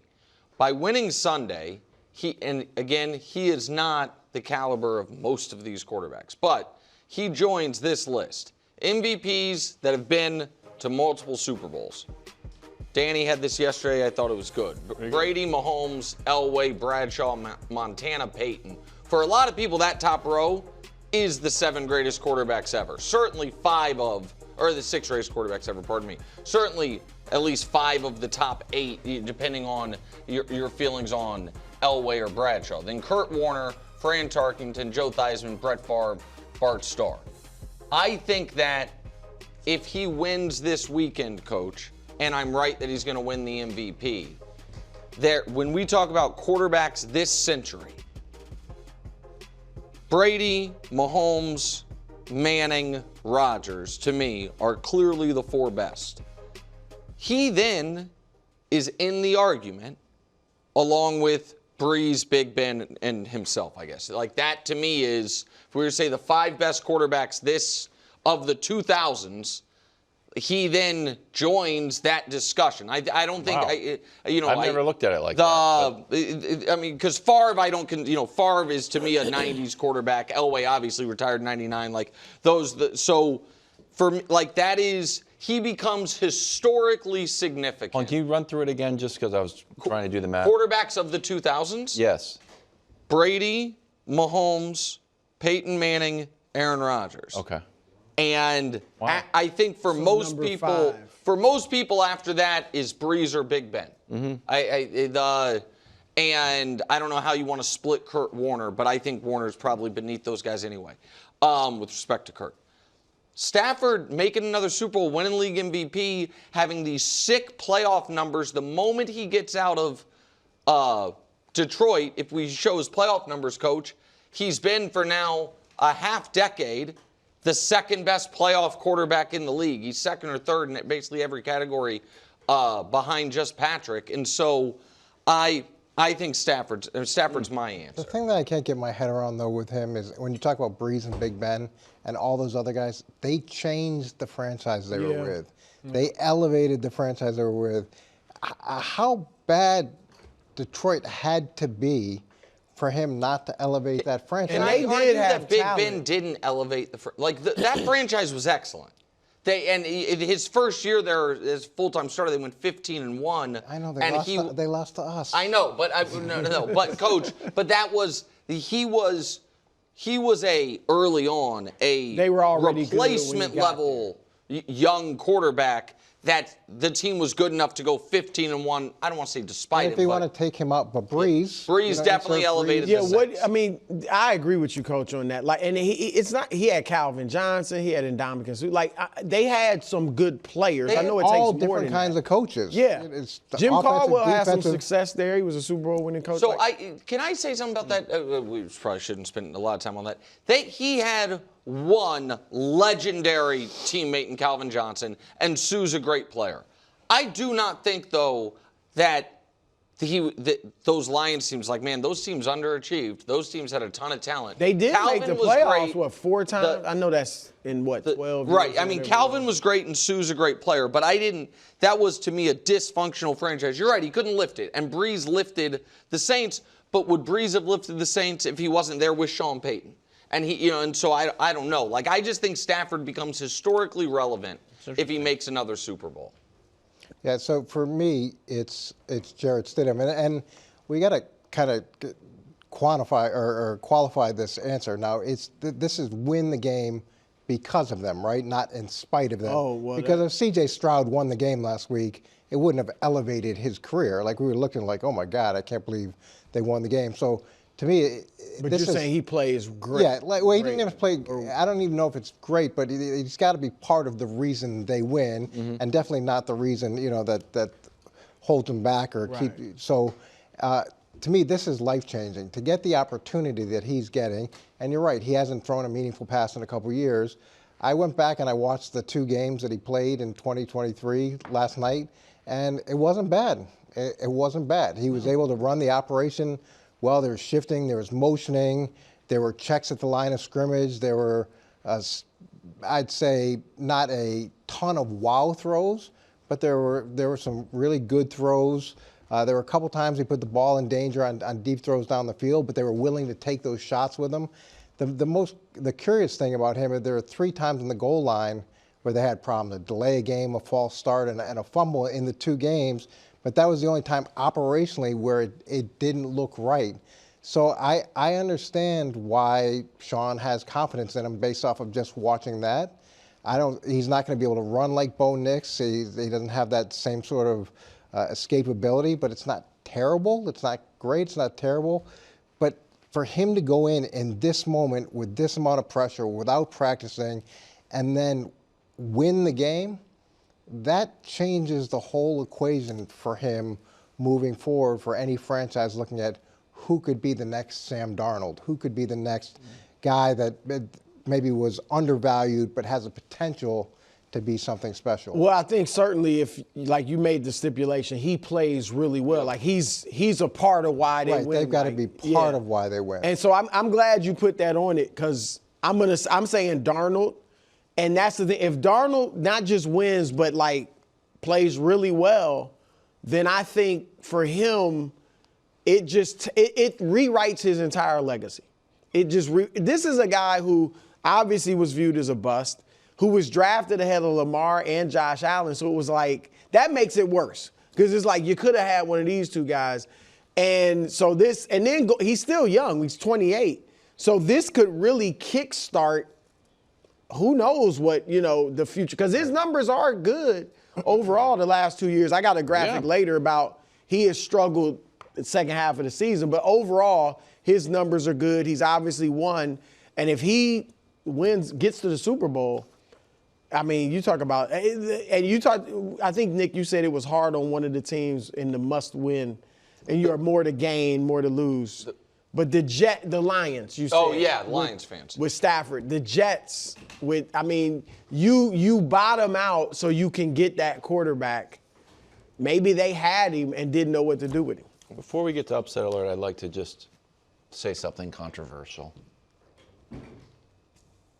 I've been accused of being a homer because I root for the Patriots, and that perhaps some of my analysis is colored by the fact that I grew up in Connecticut and went to the old Foxborough Stadium, Sullivan Stadium. 99.999% of me is rooting for the Patriots and Drake May. This guy is unbelievable. But a small part of my heart. I hate him so much. A small part, a very small. It's small. And I'm a fan of sport. If you want to accuse me of being a fan of sport, lock me up and throw away the key. And if I was in communist Russia, watching the game in Lake Placid, part of me would say, comrade, pretty sick. Pretty great story these college kids pulled this off. I'm rooting for very small, but there are a few cells in my body that are rooting for Jared Stidham. Part of me, as I've said it several times, once a Patriot, always a Patriot. You gave him the nickname, right? Also, Jared classic too. A classic. I mean, But that is a horrible loss for you guys. It would be mortifying. Yeah. That would be just a mortifying miracle on ice type loss. But this is what you want. Correct me if I'm wrong. You would like Stidham to go out there and play great. No. And you win. Patriots win, but Stidham is like, wow, he's really a good player. No, I actually want it to be a 28-0, which I am expecting maybe 28-3. But if there's some miracle on ice moment, there is a small part of my heart that will say, Stiddy. That's right, straight from the Mara Fair. You don't get more fair than that. You're rooting for the Broncos. What are you talking? I'm not rooting. Time now for the hottest thing. I'm rooting for the snowstorm to cancel the game. But, it's upset alert. Okay, first, the standings. Not great for you guys. What are you talking about? Well, I mean, you got 1 point. last week, KW. You got to cover with Chicago. I got it. Brew had the Niners catching 7. It's just been a rough He year needed to be overall. catching 36. So that wasn't enough. Coach, or Greg, I should say, had Houston +3. I could have mean, seen the that? defense was trying to give it to you guys. So we go into this weekend. It's anybody's game. Yes. Seeing as This worth 2? nobody. It's not really anybody's game, though. Why? Because really, I think only Kevin and I can win. Why? I don't think Brew can win. Why? Because if he chooses, Oh, I do have the same. depends on who he chooses. But if he chooses the same pick as either one of us, he takes point. himself out of the mix. And there's only 2 games. Okay, here we and go. 2 upsets. Let's. Yeah, I'm going Rams. I'm going Rams on this, and I. Stop with the Darnold pun. Sorry, Getting Coach. That's not Darnold directed at winning you. We upset always are alert. talking Good about job, Coach. Darnold. Go ahead, as you Sorry, were. keep it saying. Continue. My Ramsey's been trying to get Darnold in for quite some time, and we finally were able to do it. And now you're Getting Darnold winning upset yeah. alert. So when you look at this and you look at the production that Stafford's had against this defense, and the production that he had against this defense in Seattle, I think that's not going to change. And they haven't been able to get to him in either of the 2 games. He's got 0 sacks. And then on the flip side of that, with Sam Darnold, it hasn't been very good. It's been, 2 touchdowns, 6 picks. That's problematic as well. And more so than either one of those 2 things is when you go into the 3rd game of the season against the same opponent, I'm going to have to give the edge to McVay and Stafford from an experience standpoint. And the difference between this game is going to be who does a better job of breaking tendencies, who does a really good job of showing them what they expect to see and then giving them something different. And I would imagine that McVay probably has the edge there for the Rams, and that's why I like him. Be worth 4.5, Coach. I'm rooting for Excellent, Coach. you. No, it'd be worth 5.5. Pardon. 5.5. I mean, that's easy. Yeah. I haven't pulled this one out of my back pocket in years, but it's appropriate. It's going to happen. No upsets. Didn't you No do it last year? upsets. You're going no upsets. No upsets. Patriots win. Seahawks win. Coach, I just think those first 2 games, and Nick, I get it that LA was in control or leading the games, but the fact that Seattle could lose the turnover battle 7-1. I like that. 4-1 in the stat. first game and only lose by 2 points. 3-0 in the second game and actually win. I think they're the better overall team putting it together. I definitely think their defense is better. The Rams defense has not impressed me recently. And Stafford hasn't been bad in the playoffs, but he hasn't been what he was in the regular season against 2 lesser defenses. So I see Seattle winning this game. And I think Darnold will be clean enough. 1 turnover probably. As far as Patriots, I just think it's a lot to ask of Jarrett Stidham. Has not thrown a pass in an NFL game in 2 years.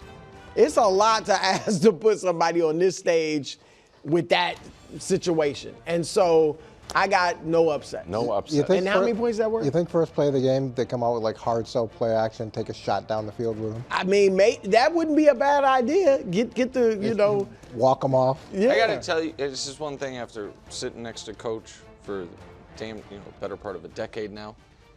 I hope Coach does this forever, but there's plenty of teams that could use Coach's brain being involved in their organization. Mm-hmm. If Coach ever goes back to another team, the first game that he's involved in, you better be damn sure they are running hard sell play action. Nobody loves hard sell play action to start a game more than Coach Eric Mangini. I just Christian love Gonzalez. They're like, oh, the game's over. It's going to be deep over, 40 yards down the field. Time now for the Puxatani Phil to make one of his last upset alert picks of the year. Why do they call me Puxatani Phil of football?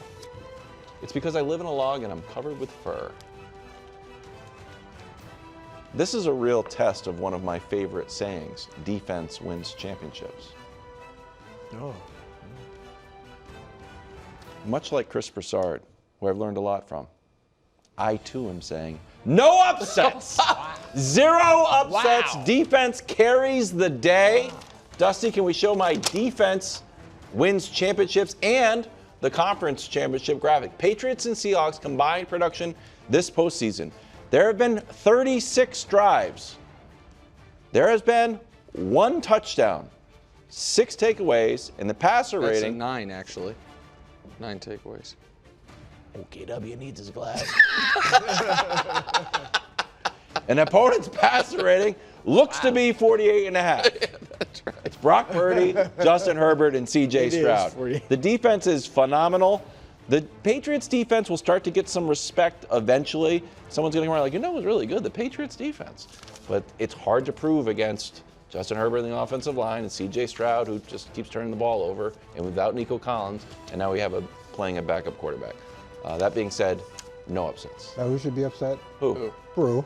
Why? I can't You're win done. now. You're done. He's not done. He did. He The can't Super win. Bowl counts? The Super Because Bowl. if they win, I understand, Coach, then but he but the wins. Super Bowl does count. Here's the problem okay. for KW. Well, if the Patriots win, they'll be underdogs in the Super Bowl. So Yes. he's going to go with them. So yeah, you're screwed, Bruce. Sorry. Yeah, you're out. they're out. It is what it is. You're right. Yeah. Time been now a for bad Nick's year. picks red hot. Not red About hot. to be And red hot. listen, we point thumbs, not fingers. With that said, I got royally screwed across the board last week.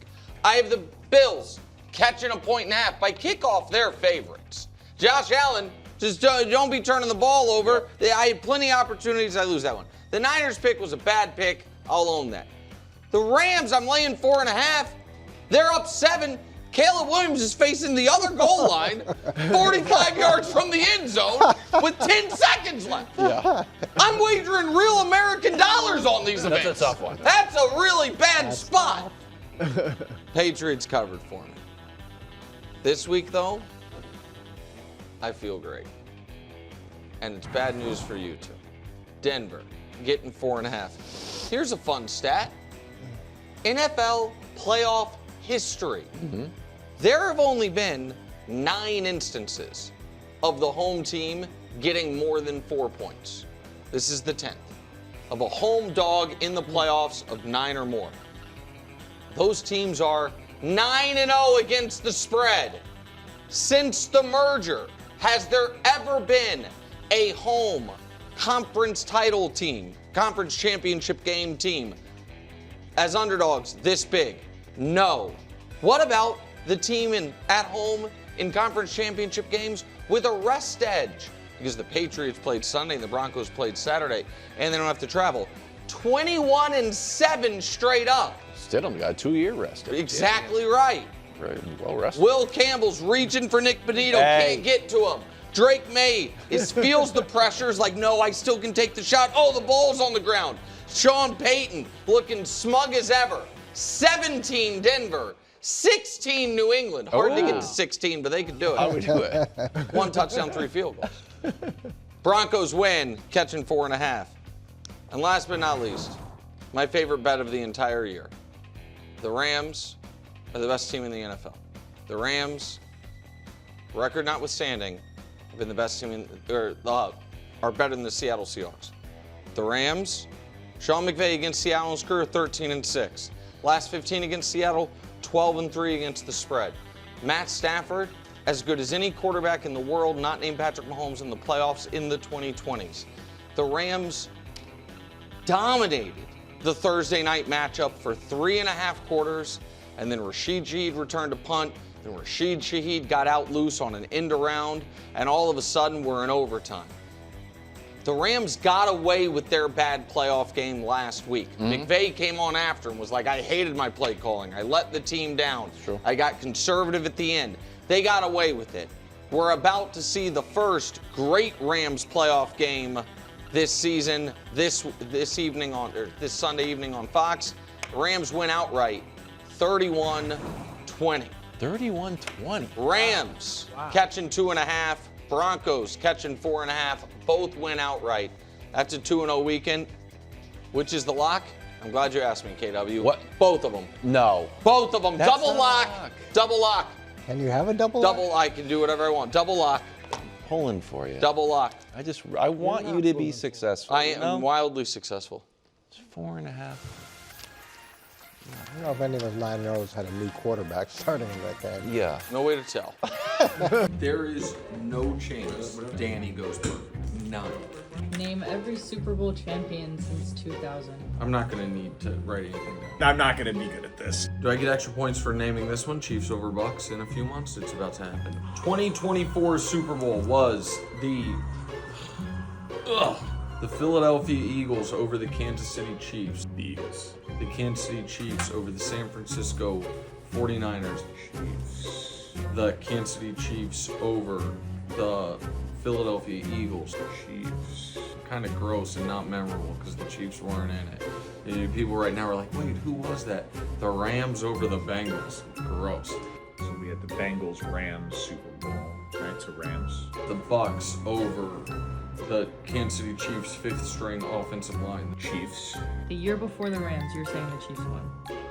Yes, the Chiefs won. The Bucks Super Bowl. The Kansas City Chiefs over the San Francisco 49ers. The Chiefs won it in 19. The New England Patriots over the Los Angeles Rams. The Philadelphia Eagles over the New England Patriots. The Eagles Super Bowl.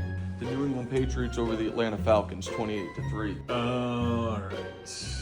Denver Broncos over the Carolina Panthers. Is the Broncos Super Bowl? The New England Patriots over the Seattle Seahawks.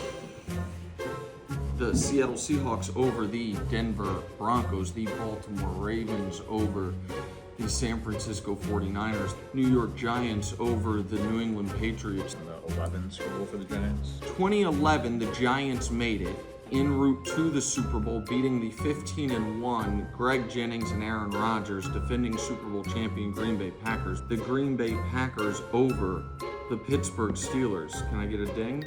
Correct. We're now going to start at 2000. The Baltimore Ravens over the New York Giants. Ravens. The New England Patriots over the St. Louis Rams. Tampa Bay Buccaneers over the Raiders. So the Bucks are 0-2. The New England Patriots over the Carolina Panthers. The New England Patriots over the Philadelphia Eagles. Patriots 0-4. So now we have 5, 6, 7, 8, and 9 we need to do. 2007 obviously was the Giants over the Patriots. 07 Super Bowl for the Giants. 2006 Super Bowl was Bears, Colts, where the Colts won. Indianapolis Colts over the Chicago Bears. 2005, the gross one. Pittsburgh Steelers over the Seattle Seahawks. The Steelers defeating the Arizona Cardinals happened in 2008. Cardinals, Steelers Super Bowl, which went to the Steelers. And the Saints defeating Peyton Manning and the Indianapolis Colts happened in 2009, and that is the last 25 Super Bowls, winner and who they beat. It's just lifestyle choices that led to short-term memory loss. We heard. When Danny was, I'll be honest, a high on in college, I don't think he had his finger on the pulse of sports. Is that what Nick said? Just put 5 more Patriots Super Bowls in there. I'm accepting the L. The The word on Super the Bowl. street is you got destroyed. I got destroyed. Like you just. I got destroyed. Wow. I got destroyed. He's really big on them making noise while the other team is huddled. He has like made that point Yep. 2 weeks in a row that fans typically get loud once they're already going to the ball, and he thinks the most important thing is when they're in the huddle trying to communicate the play. That does make sense. Yeah, Of course it does. it makes sense, but I've never heard a coach. He's really like trying to coach. I've been very critical of Sean Payton. I want to give him credit because he is now also coaching up the fans. Right. He is like, this is how we have coach. a real advantage, all those things. I was at the Bears game, by the way, just real quick. Every time on the scoreboard, it was like, quiet, please, when they were on offense, because the Bears have never had a good offense, so they didn't know. Just scream. yeah, just screaming at I all don't times. like when I'm at a game being reprimanded by the But quarterback. it's literally like it's like Caleb Williams and the video board going, shh. It's hilarious. All right, more likely the Patriots blow out the Broncos or the Broncos upset the Patriots. Parkins. So I think the game will be close, so my prediction is not either one of these, but more likely is Patriots blowout. There we go. Right? I mean, it has to be on the board that Jarrett Stidham is just bad. If we don't think that Bo Nix is great, maybe league average, somewhere around there, maybe slightly above average, and this is his backup, so Jarrett Stidham is worse than a quarterback who is league average, and Drake May this year is a top 2 quarterback in the sport, that's a huge disadvantage. Like we've seen, if we define blowout as what? Double digits? Yeah. Right? 14. More than yeah. All right, well, Jacksonville, right? That's the only team that blew out Denver That's this the year. only one. Yeah, it happened once, and that game was 34-20. Bo Nix had a fumble and a pick, and Trevor Lawrence played a great game. Now, those turnovers only actually did lead to 3 points, but it was just a lot of empty possessions for Denver because of inconsistent quarterback play. And so, Jarrett Stidham, it is obviously on the board that this is too much for him. 4 career starts, 0 passes this year, that he is completely overwhelmed by the moment, and that would lead to a blowout. So, yeah, it's certainly blowout is on the board, but I totally disagree with that. That's the more likely of the two things, because I think the Broncos winning is also on the board, and I think the Broncos winning is more likely than the Patriots annihilate them, and I disagree with the Bo Nix, Jarrett Stidham analysis. Like, for Bo Nix this year was, I think, 27th in passer rating, for whatever that's worth. And they won a bunch of games this year with what was not league average quarterback play, what was bad quarterback play. I also don't think, let me make this very clear. I do believe Bo Nix is better than Jarrett Stidham. However, if Stidham were better than him, I don't think that means Stidham would have been the starter. True. You know what I mean? Bo Nix was Nix the is guy their they future, drafted. they think. He we're growing with him. That I think that even if Stidham was marginally better than him in training camp, there was no quarterback competition in Denver this year. Like that was right. That's the guy they would be going with. And so, while I do not think it is on the board, Jarrett Stidham gives them the level of quarterback play they got from Bo Nix last week, and they needed every last bit of it. It's the best game of his career. I do think it's on the board. He gives them the level of quarterback play they were getting in September and October from Bo Nix, where they beat good teams and won games. And so if the path, just like you were saying, the path for a Patriots blowout is we know what it is. Stidham is just bad. The path for a Broncos upset, we also know what it is. That they don't recover half of Drake May's fumbles, that the Broncos defense that the Patriots offensive line gets beat up again, and the Patriots defensive front goes from going up against two of the 2 worst offensive lines in the playoffs to the best offensive line in the playoffs, and they're not able to wreak as much havoc.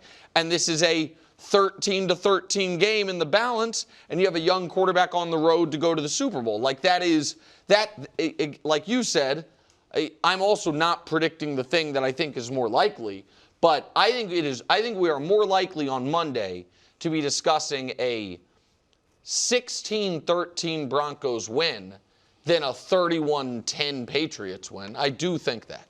Yeah, I think both things are on the board. And I'm with Nick, though. I'm not made my pick yet, but obviously I think I'm going to pick the Patriots. I expect them to win, but I could see a Broncos win. Like, it's not hard for me to envision a Broncos win. And like you said, it's just the pass rush, which is the best in the league, getting to Drake making some mistakes, the Broncos playing an otherwise great game defensively and smart game offensively, and Stidham being careful with him, not putting him in positions to make mistakes. He's probably a smart quarterback and a quick processor, and he does just enough to get them a few points. Maybe 1 touchdown or none, but maybe 1 touchdown he throws and they run for another. Low-scoring game that Denver wins. I think this is going to be a tough game for the Patriots. I do too. I think this is going to be a low-scoring, close game. Like that is what my pick would be. My bets will correlate to that. But I just think the biggest X factor here is a quarterback who's thrown 0 passes this year. The last 2 years. Yeah, and so I think it is most likely, like, what's the more likely result? Jarrett Stidham great game or Jarrett Stidham bad game? Jarrett Stidham bad game is a more likely result, but there's a middle ground. And also the Broncos, I don't think the Broncos lose all of the bad Jarrett Stidham games. They lose all of the awful Jarrett Stidham games, but I don't think they necessarily, I don't think Jarrett Stidham bad game guarantees a loss. I also think, right now will say, at the very least, I believe the best first half any quarterback will have played against the Patriots in these playoffs will be Stidham on Sunday. He is going to be better than Herbert was in that first half, and certainly better than C.J. Stroud was in that first half. It would be impossible to be worse. The Patriots forced, to their credit, just 1 out of 100 quarterback performances from the opposing quarterbacks, and those games were one-score games deep into the second half. Like the Patriots, and again, the flip side to it, Wilds, is I don't think, we might disagree, I don't think Drake May's played a great game yet. He's had great moments, but I don't even know if he's played a good full game yet, and they've won both the games comfortably. So that's a testament to how good the Patriots team has been. But I don't think there's going to be huge drop-off from playoff Justin Herbert, whatever's going on with C.J. Stroud, and Jared Stidham, as far as the quarterbacks the Patriots have been up against. I'm pretty confident that the Patriots are going to blow out the Broncos. Oh, you're predicting a blowout. Love that. Yeah, Good for you. I think so. And we have won both of our games pretty easily. Like, we won the Chargers game pretty easily, and Justin Herbert, like, people were picking the Chargers to win. It wasn't like all of a sudden it was oh my goodness, turns out the Chargers offensive line isn't great, and the Patriots took care of it. A lot of people, some whole shows, picked the Texans to win. They knew that C.J. Stroud had a bad game against the Steelers. But you thought the Texans game was an easy game, or you guys pulled away at the end? Right. They were within the final score going it's a 5-point game, and Booty makes the catch of the year. Right. Like, does that count or no? No. Yeah, but that was at the end. But you're saying the final score was a blowout, like, technically, you but it was. Watching that, you were at the game. No, I mean, I felt like that was an easy win. I felt like we were in control of the game. I do think you were in control of the game. So never in danger of losing it. We put up 28 points. We had a pick 6. That, like, it's a team game. So here's why I think we're going to blow out the Broncos.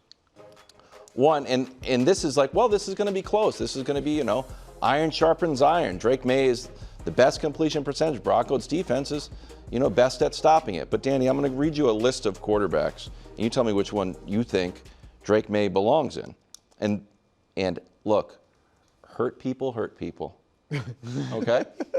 I have been having to deal with the slings and arrows of a cupcake schedule, knowing that the Broncos also had a cupcake schedule. But everyone can, and Drake May has gotten happy off of playing weaker defenses, even though the defense is actually okay. But I think the Broncos defense has also gotten fat and happy off of playing these quarterbacks. They held Cam Ward to 12 in his debut, Jake Browning to 3, Justin Fields to 11, Geno to 7, Davis Mills to 15, and these count even though they were late in the year, Olajuwon to 13, and Trey Lance to 3 when the Chargers were resting everyone. Yeah. So tell me if Drake May belongs in that caliber of quarterback or this caliber of quarterback. Josh got 30 this weekend. Trevor got 34. Daniel Jones put up 28. Jordan Love put up 26. Mariota put up 26. Jackson Dart put up 26. Dak put up 24. So I don't think it's going to be 13-10. I think it's going to be 21-28. I do think we can have, if not a defensive score, I don't think a guy who hasn't thrown a pass in 2 years is going to have a flawless game, but Drake May might be rattled. I don't think that actually makes rational sense. No, I think the rattled would be, it's the crowd noise, it's the road, it's all of that. I think that really matters in the NFL playoffs. And I also, if we're going to do the tit for tat on that, what I will say is this, because Drake May's been great on the road. The converse is, who are, if we have it, I think we do, the road defenses that they've played. So none of them are good.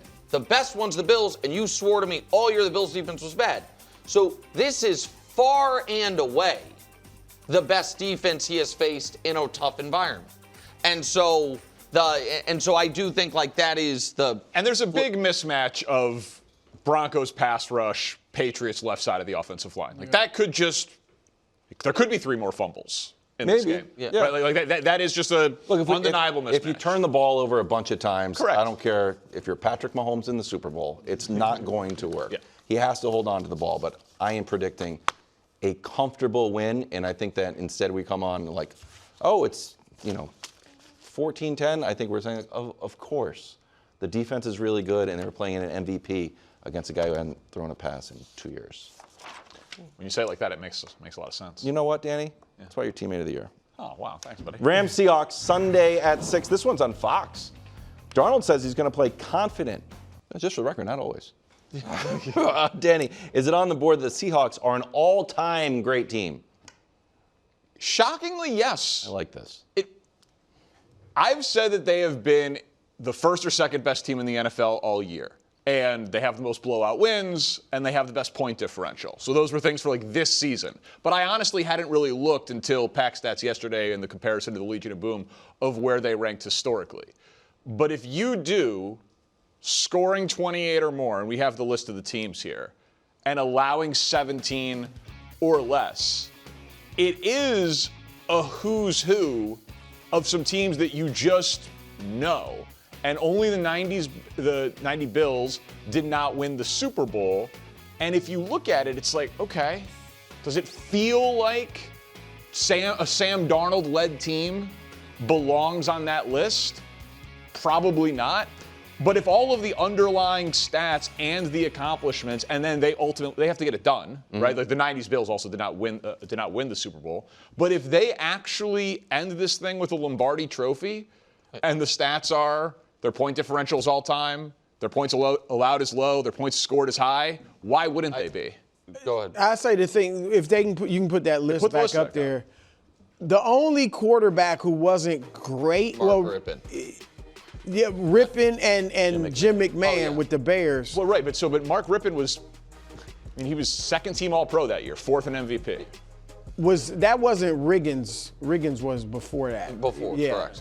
I'm just saying. You got Hall of Famers on. Well, that's what I'm saying. Like a lot of the elite teams in history have had great offensive players, great like Hall of Fame. Now again, some of these defenders might emerge as that. JSN, but Seattle's got JSN. But outside of him, there's nobody I see on that offensive team, that I'm saying like is all-time great. And so that would be, and then you got the Darnold factor. Unless is he about to go on? Now, look, 5 years from now, if he has become one of the best quarterbacks in the league, won a Super Bowl, then we'll look back at this like, oh, yeah, that'll change things. But right now, it's hard for me to say a team is all-time great with Sam Darnold at quarterback. So I think on that graphic, the only team that I feel like would be a comp is the 91 Washington team that our friend Stink was on. Because when people talk about the greatest teams in NFL history, nobody ever mentions them. Right. They were not wildly memorable. Right. They didn't have a bunch of iconic players. But if you look at the data, it's like certainly one of the most dominant single seasons ever. And this is similar to, I want to make this clear, the Texans thing I was doing last week. It is predicated on if they end up running the table. You know what I mean? If they win the whole thing. If this team wins the whole thing, they will have gone 17-3. The 3 losses will have been week 1 of the season, where they had down 4 with a chance to win, fumble the ball. Does not count. Famously. 38-35 game to Baker and the Bucs, where they're up 7 with 90 seconds left, allow a touchdown, fumble, either a kick return or shortly thereafter, lose on a field goal. And by 2 to a Rams team, when they turned the ball over 4 times, that they then went back and beat twice more. Yep. Would have had one of the hardest schedules in the best division in football. And their first playoff game, they won by 35 points. And so if they do all that and then and then win the Super Bowl, it will, I think, objectively be one of the greatest seasons ever. An all-time great season. It doesn't feel like that. But it's just all season long we've said, are there any great teams? And this is a year that feels like a down year kind of for the league. How much of that, Brew, do you think is because we don't if Seattle was on the East Coast in a market, if the Cowboys were having this, even if the Giants But a lot of it is that, like I said, like even that Jim McMahon team, they had Walter Payton.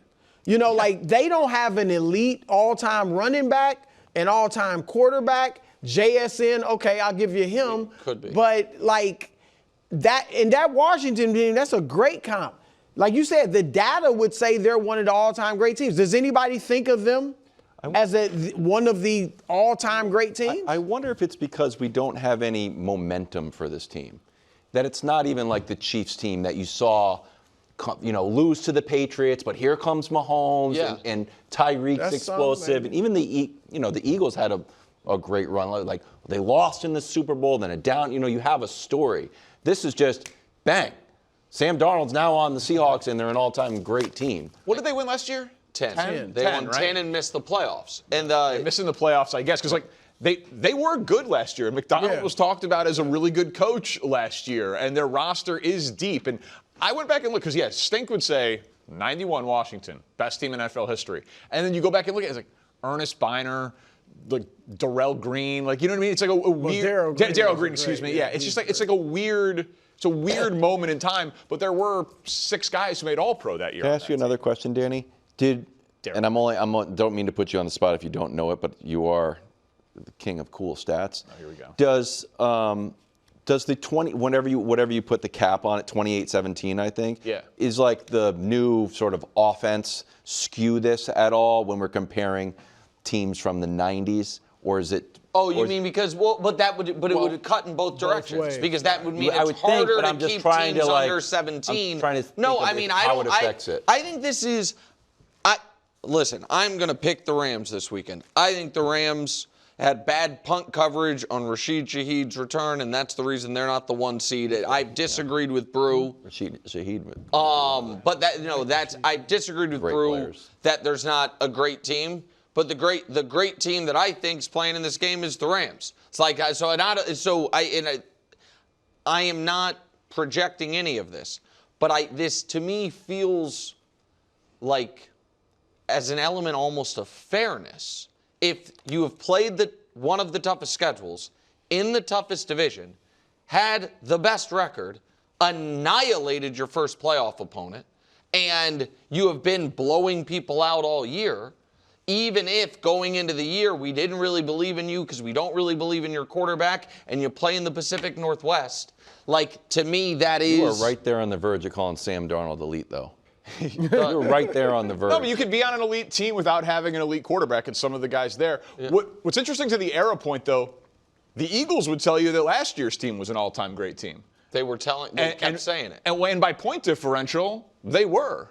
And by the stretch that they went on down the stretch. Yeah. So I do think maybe now there are, like, the teams at the bottom are worse. So we have more blowouts. Like, I would like to look into that. Yeah, I think that is a thing. That just the bad teams are really bad. That there is no sort of middle class of the NFL anymore. Yeah, because this team, at the end, they are going to have a very easy case to make, even if no one will believe it. I'm going to call Sam Darnold elite. You wouldn't do that 40 minutes ago. You just laid out a great point. You just ran through the hardest schedule. They're blowing Darnold's got. You did all no, that was about the Seahawks. But you called the team elite. Well, who's leading the offense? Sam Darnold. There you go. guys walked right into that one. Guy's an elite. If a restaurant, like this is the best restaurant, this is one of the best restaurants in the world. Hey, is the chef any good? No, actually, no. Thanks for hanging out with us on Frenemies, a breaking news edition. The Ravens have just made it official in the last minute that they have made a hire. Chargers defensive coordinator Jesse Minter is Lamar Jackson's new head coach. The Chargers defense ranked 9th in points and 1st in opponent passer rating. The 42-year-old Minter, former defensive coordinator at Michigan, of course, with the Chargers, had a coaching stint earlier in his career with the Ravens. Nick, do you like this hire for Baltimore? I don't dislike it. I feel like for almost any of the first-time head coaches, a lot of people in our position, opinion is informed by what we are told about the person. And so he did seem to be, of all the first-time head coaches, potential first-time head coaches that were in the cycle, the hottest name 2 months ago, 1 month ago, certainly on the defensive side, with Clint Kubiak being on the offensive side. I do find a lot of it very interesting. Like, first of all, almost the entirety of his kind of adult football life, if you will, has been with one of the Harbaughs. Yep. So he was with Baltimore from 17 through 20 with John Harbaugh, brief stint at Vanderbilt, then Michigan with Jim Harbaugh, wins national championship, and then last year, obviously, or last couple of years with Jim Harbaugh at Michigan, or with the Chargers, and now he takes over for John Harbaugh. I think it is interesting that the Ravens' plan is for Lamar, they hope for Lamar's entire career, him to never have an offensive-minded head coach. And I also think it is interesting that they are taking what I consider a big swing here rather than going stability of, whether it's Mike McCarthy or whomever. Like, I know they weren't interviewing Matt Nagy, but someone who has been a head coach before, they're taking a swing, and it's impossible to judge it. It does seem like he's a very Ravens type of hire, but I thought they might go outside of the box on this. Yeah, I think that Jesse Minter did a great job with the Chargers. Like, if you just think about their roster, their defense outperforms the level of talent that is on their defense. They have good players, but Herbert's expensive, Slater's expensive, Alt's expensive. They've used first-round picks on the offensive side of the ball. And then you look at their defense and it's like, wow, number one rush defense 2 years ago. This year, number one in opponent passer rating, dealt with some edge rushing injuries this year, Khalil Mack most notably, and they still performed pretty consistently.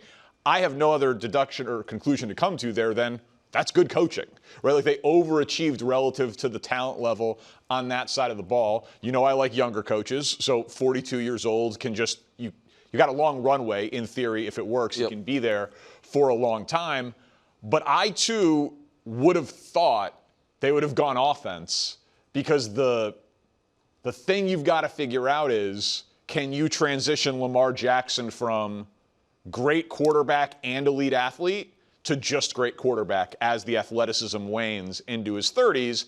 And now the immediate question becomes, who is Jesse Minter going to hire to be Lamar's offensive coordinator? And listen, our friend and colleague Diana Rossini reporting that Lamar, has some affinity for Cliff Kingsbury.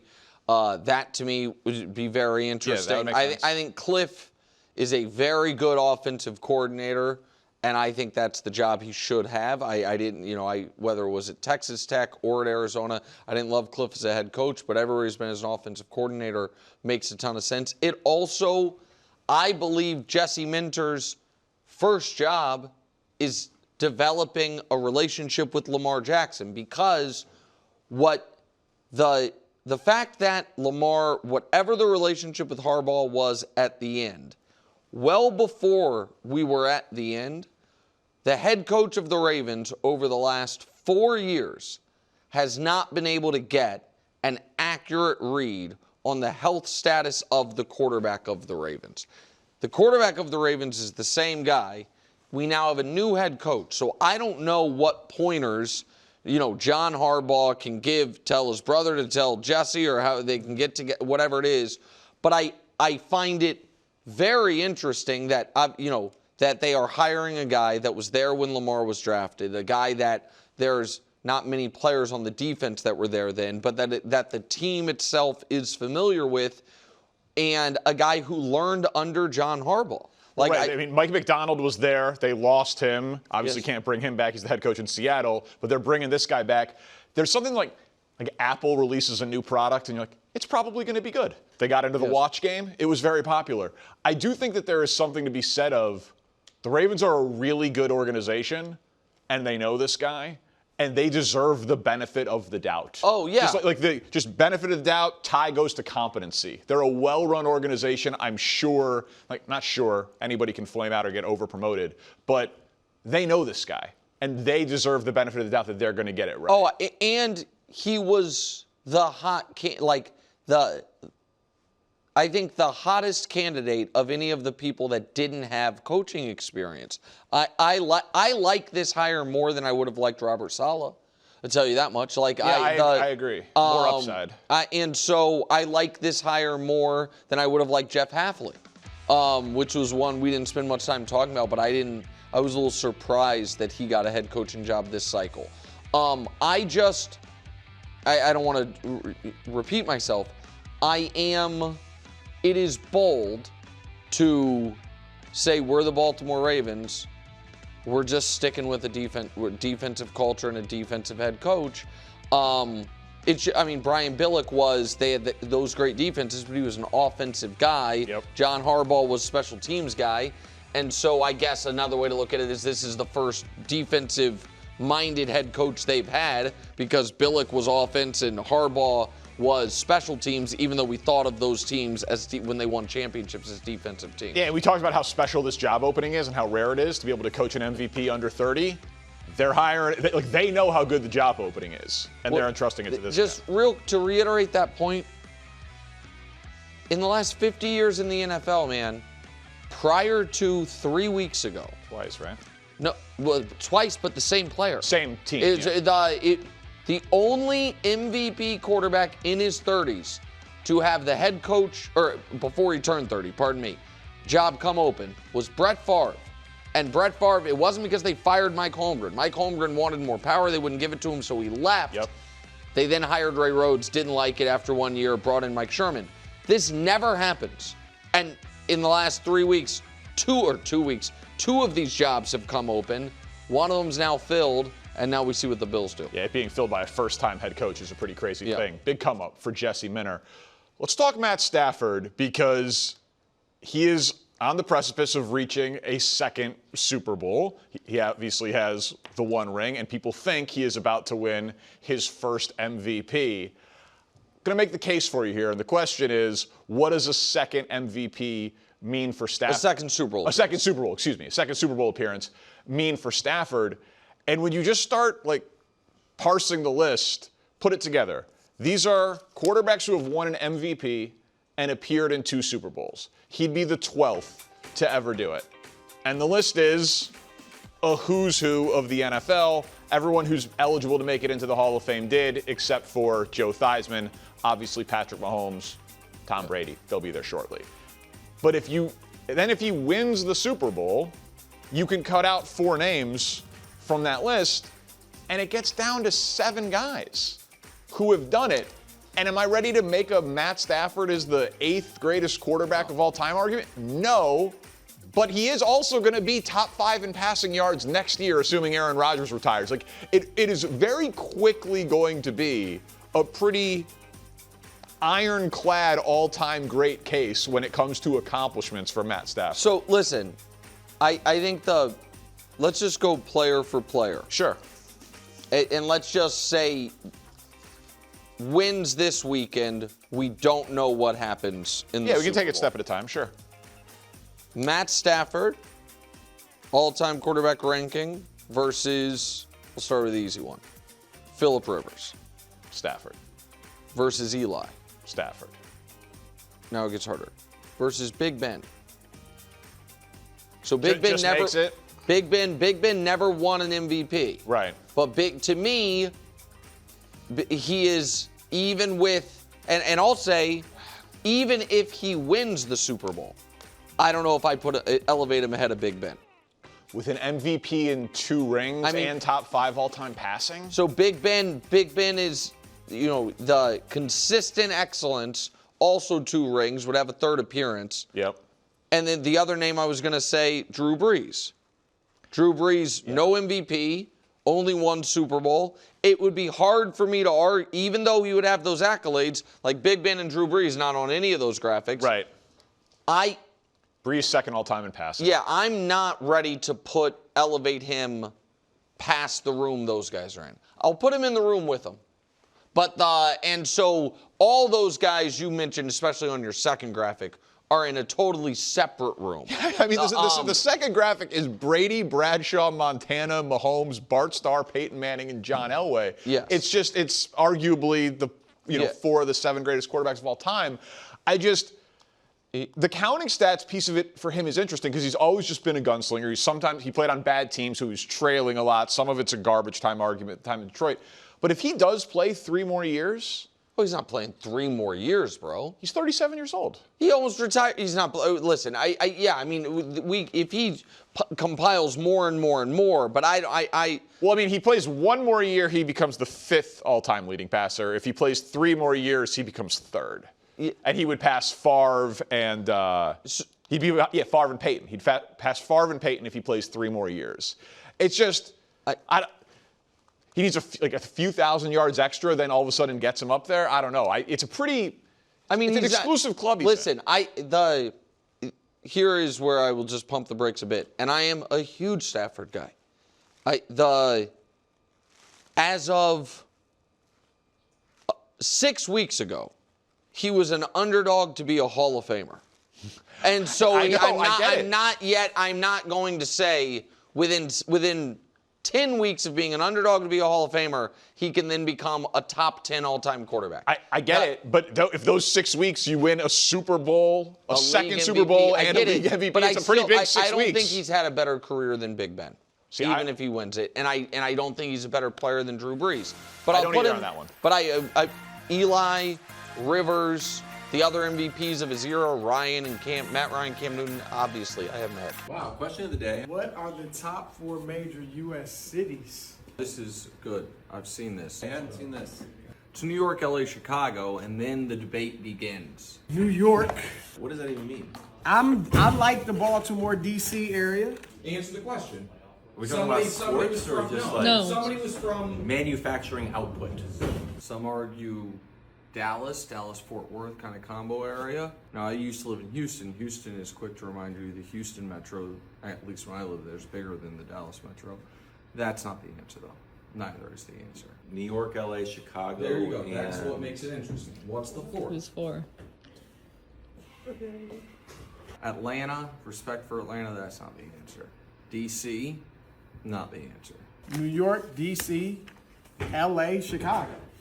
major, just what you like. Well, you know, exactly. That's why it's interesting, buddy. It's a window into your soul. There's one answer. Everybody knows the right answer. Everyone's been there. One of their most longest lasting memories, for good or for bad, occurred there. No one could tell the full story of their life without at least mentioning something about this place. Maybe Wilds, but he's so boring. All right, Dust. I should have a Josh Allen graphic and then a Sean McDermott graphic. And the answer, you already know it, which proves I'm right, is Las Vegas. Miami. They're all wrong. You said Vegas. I wonder why. They play cards in Vegas. You know what I said. Kansas City? No. Oh, Las Vegas. Yes. Brew. Sin City, they call it. DC is the nation's capital. Yeah, but I love DC. I might go there on our little vacation week. Go to some museums. Oh. You know, have some food. I don't know. There's not anything to know. There's like a 20-way tie. Exactly. That's why it's been a somewhere, meme. some tech thing in California. Pick one. I think New York, LA, Chicago, Vegas gives you a I lot. would take Chicago out. Chicago out. Yeah. But you have to have one non-coastal. There you go.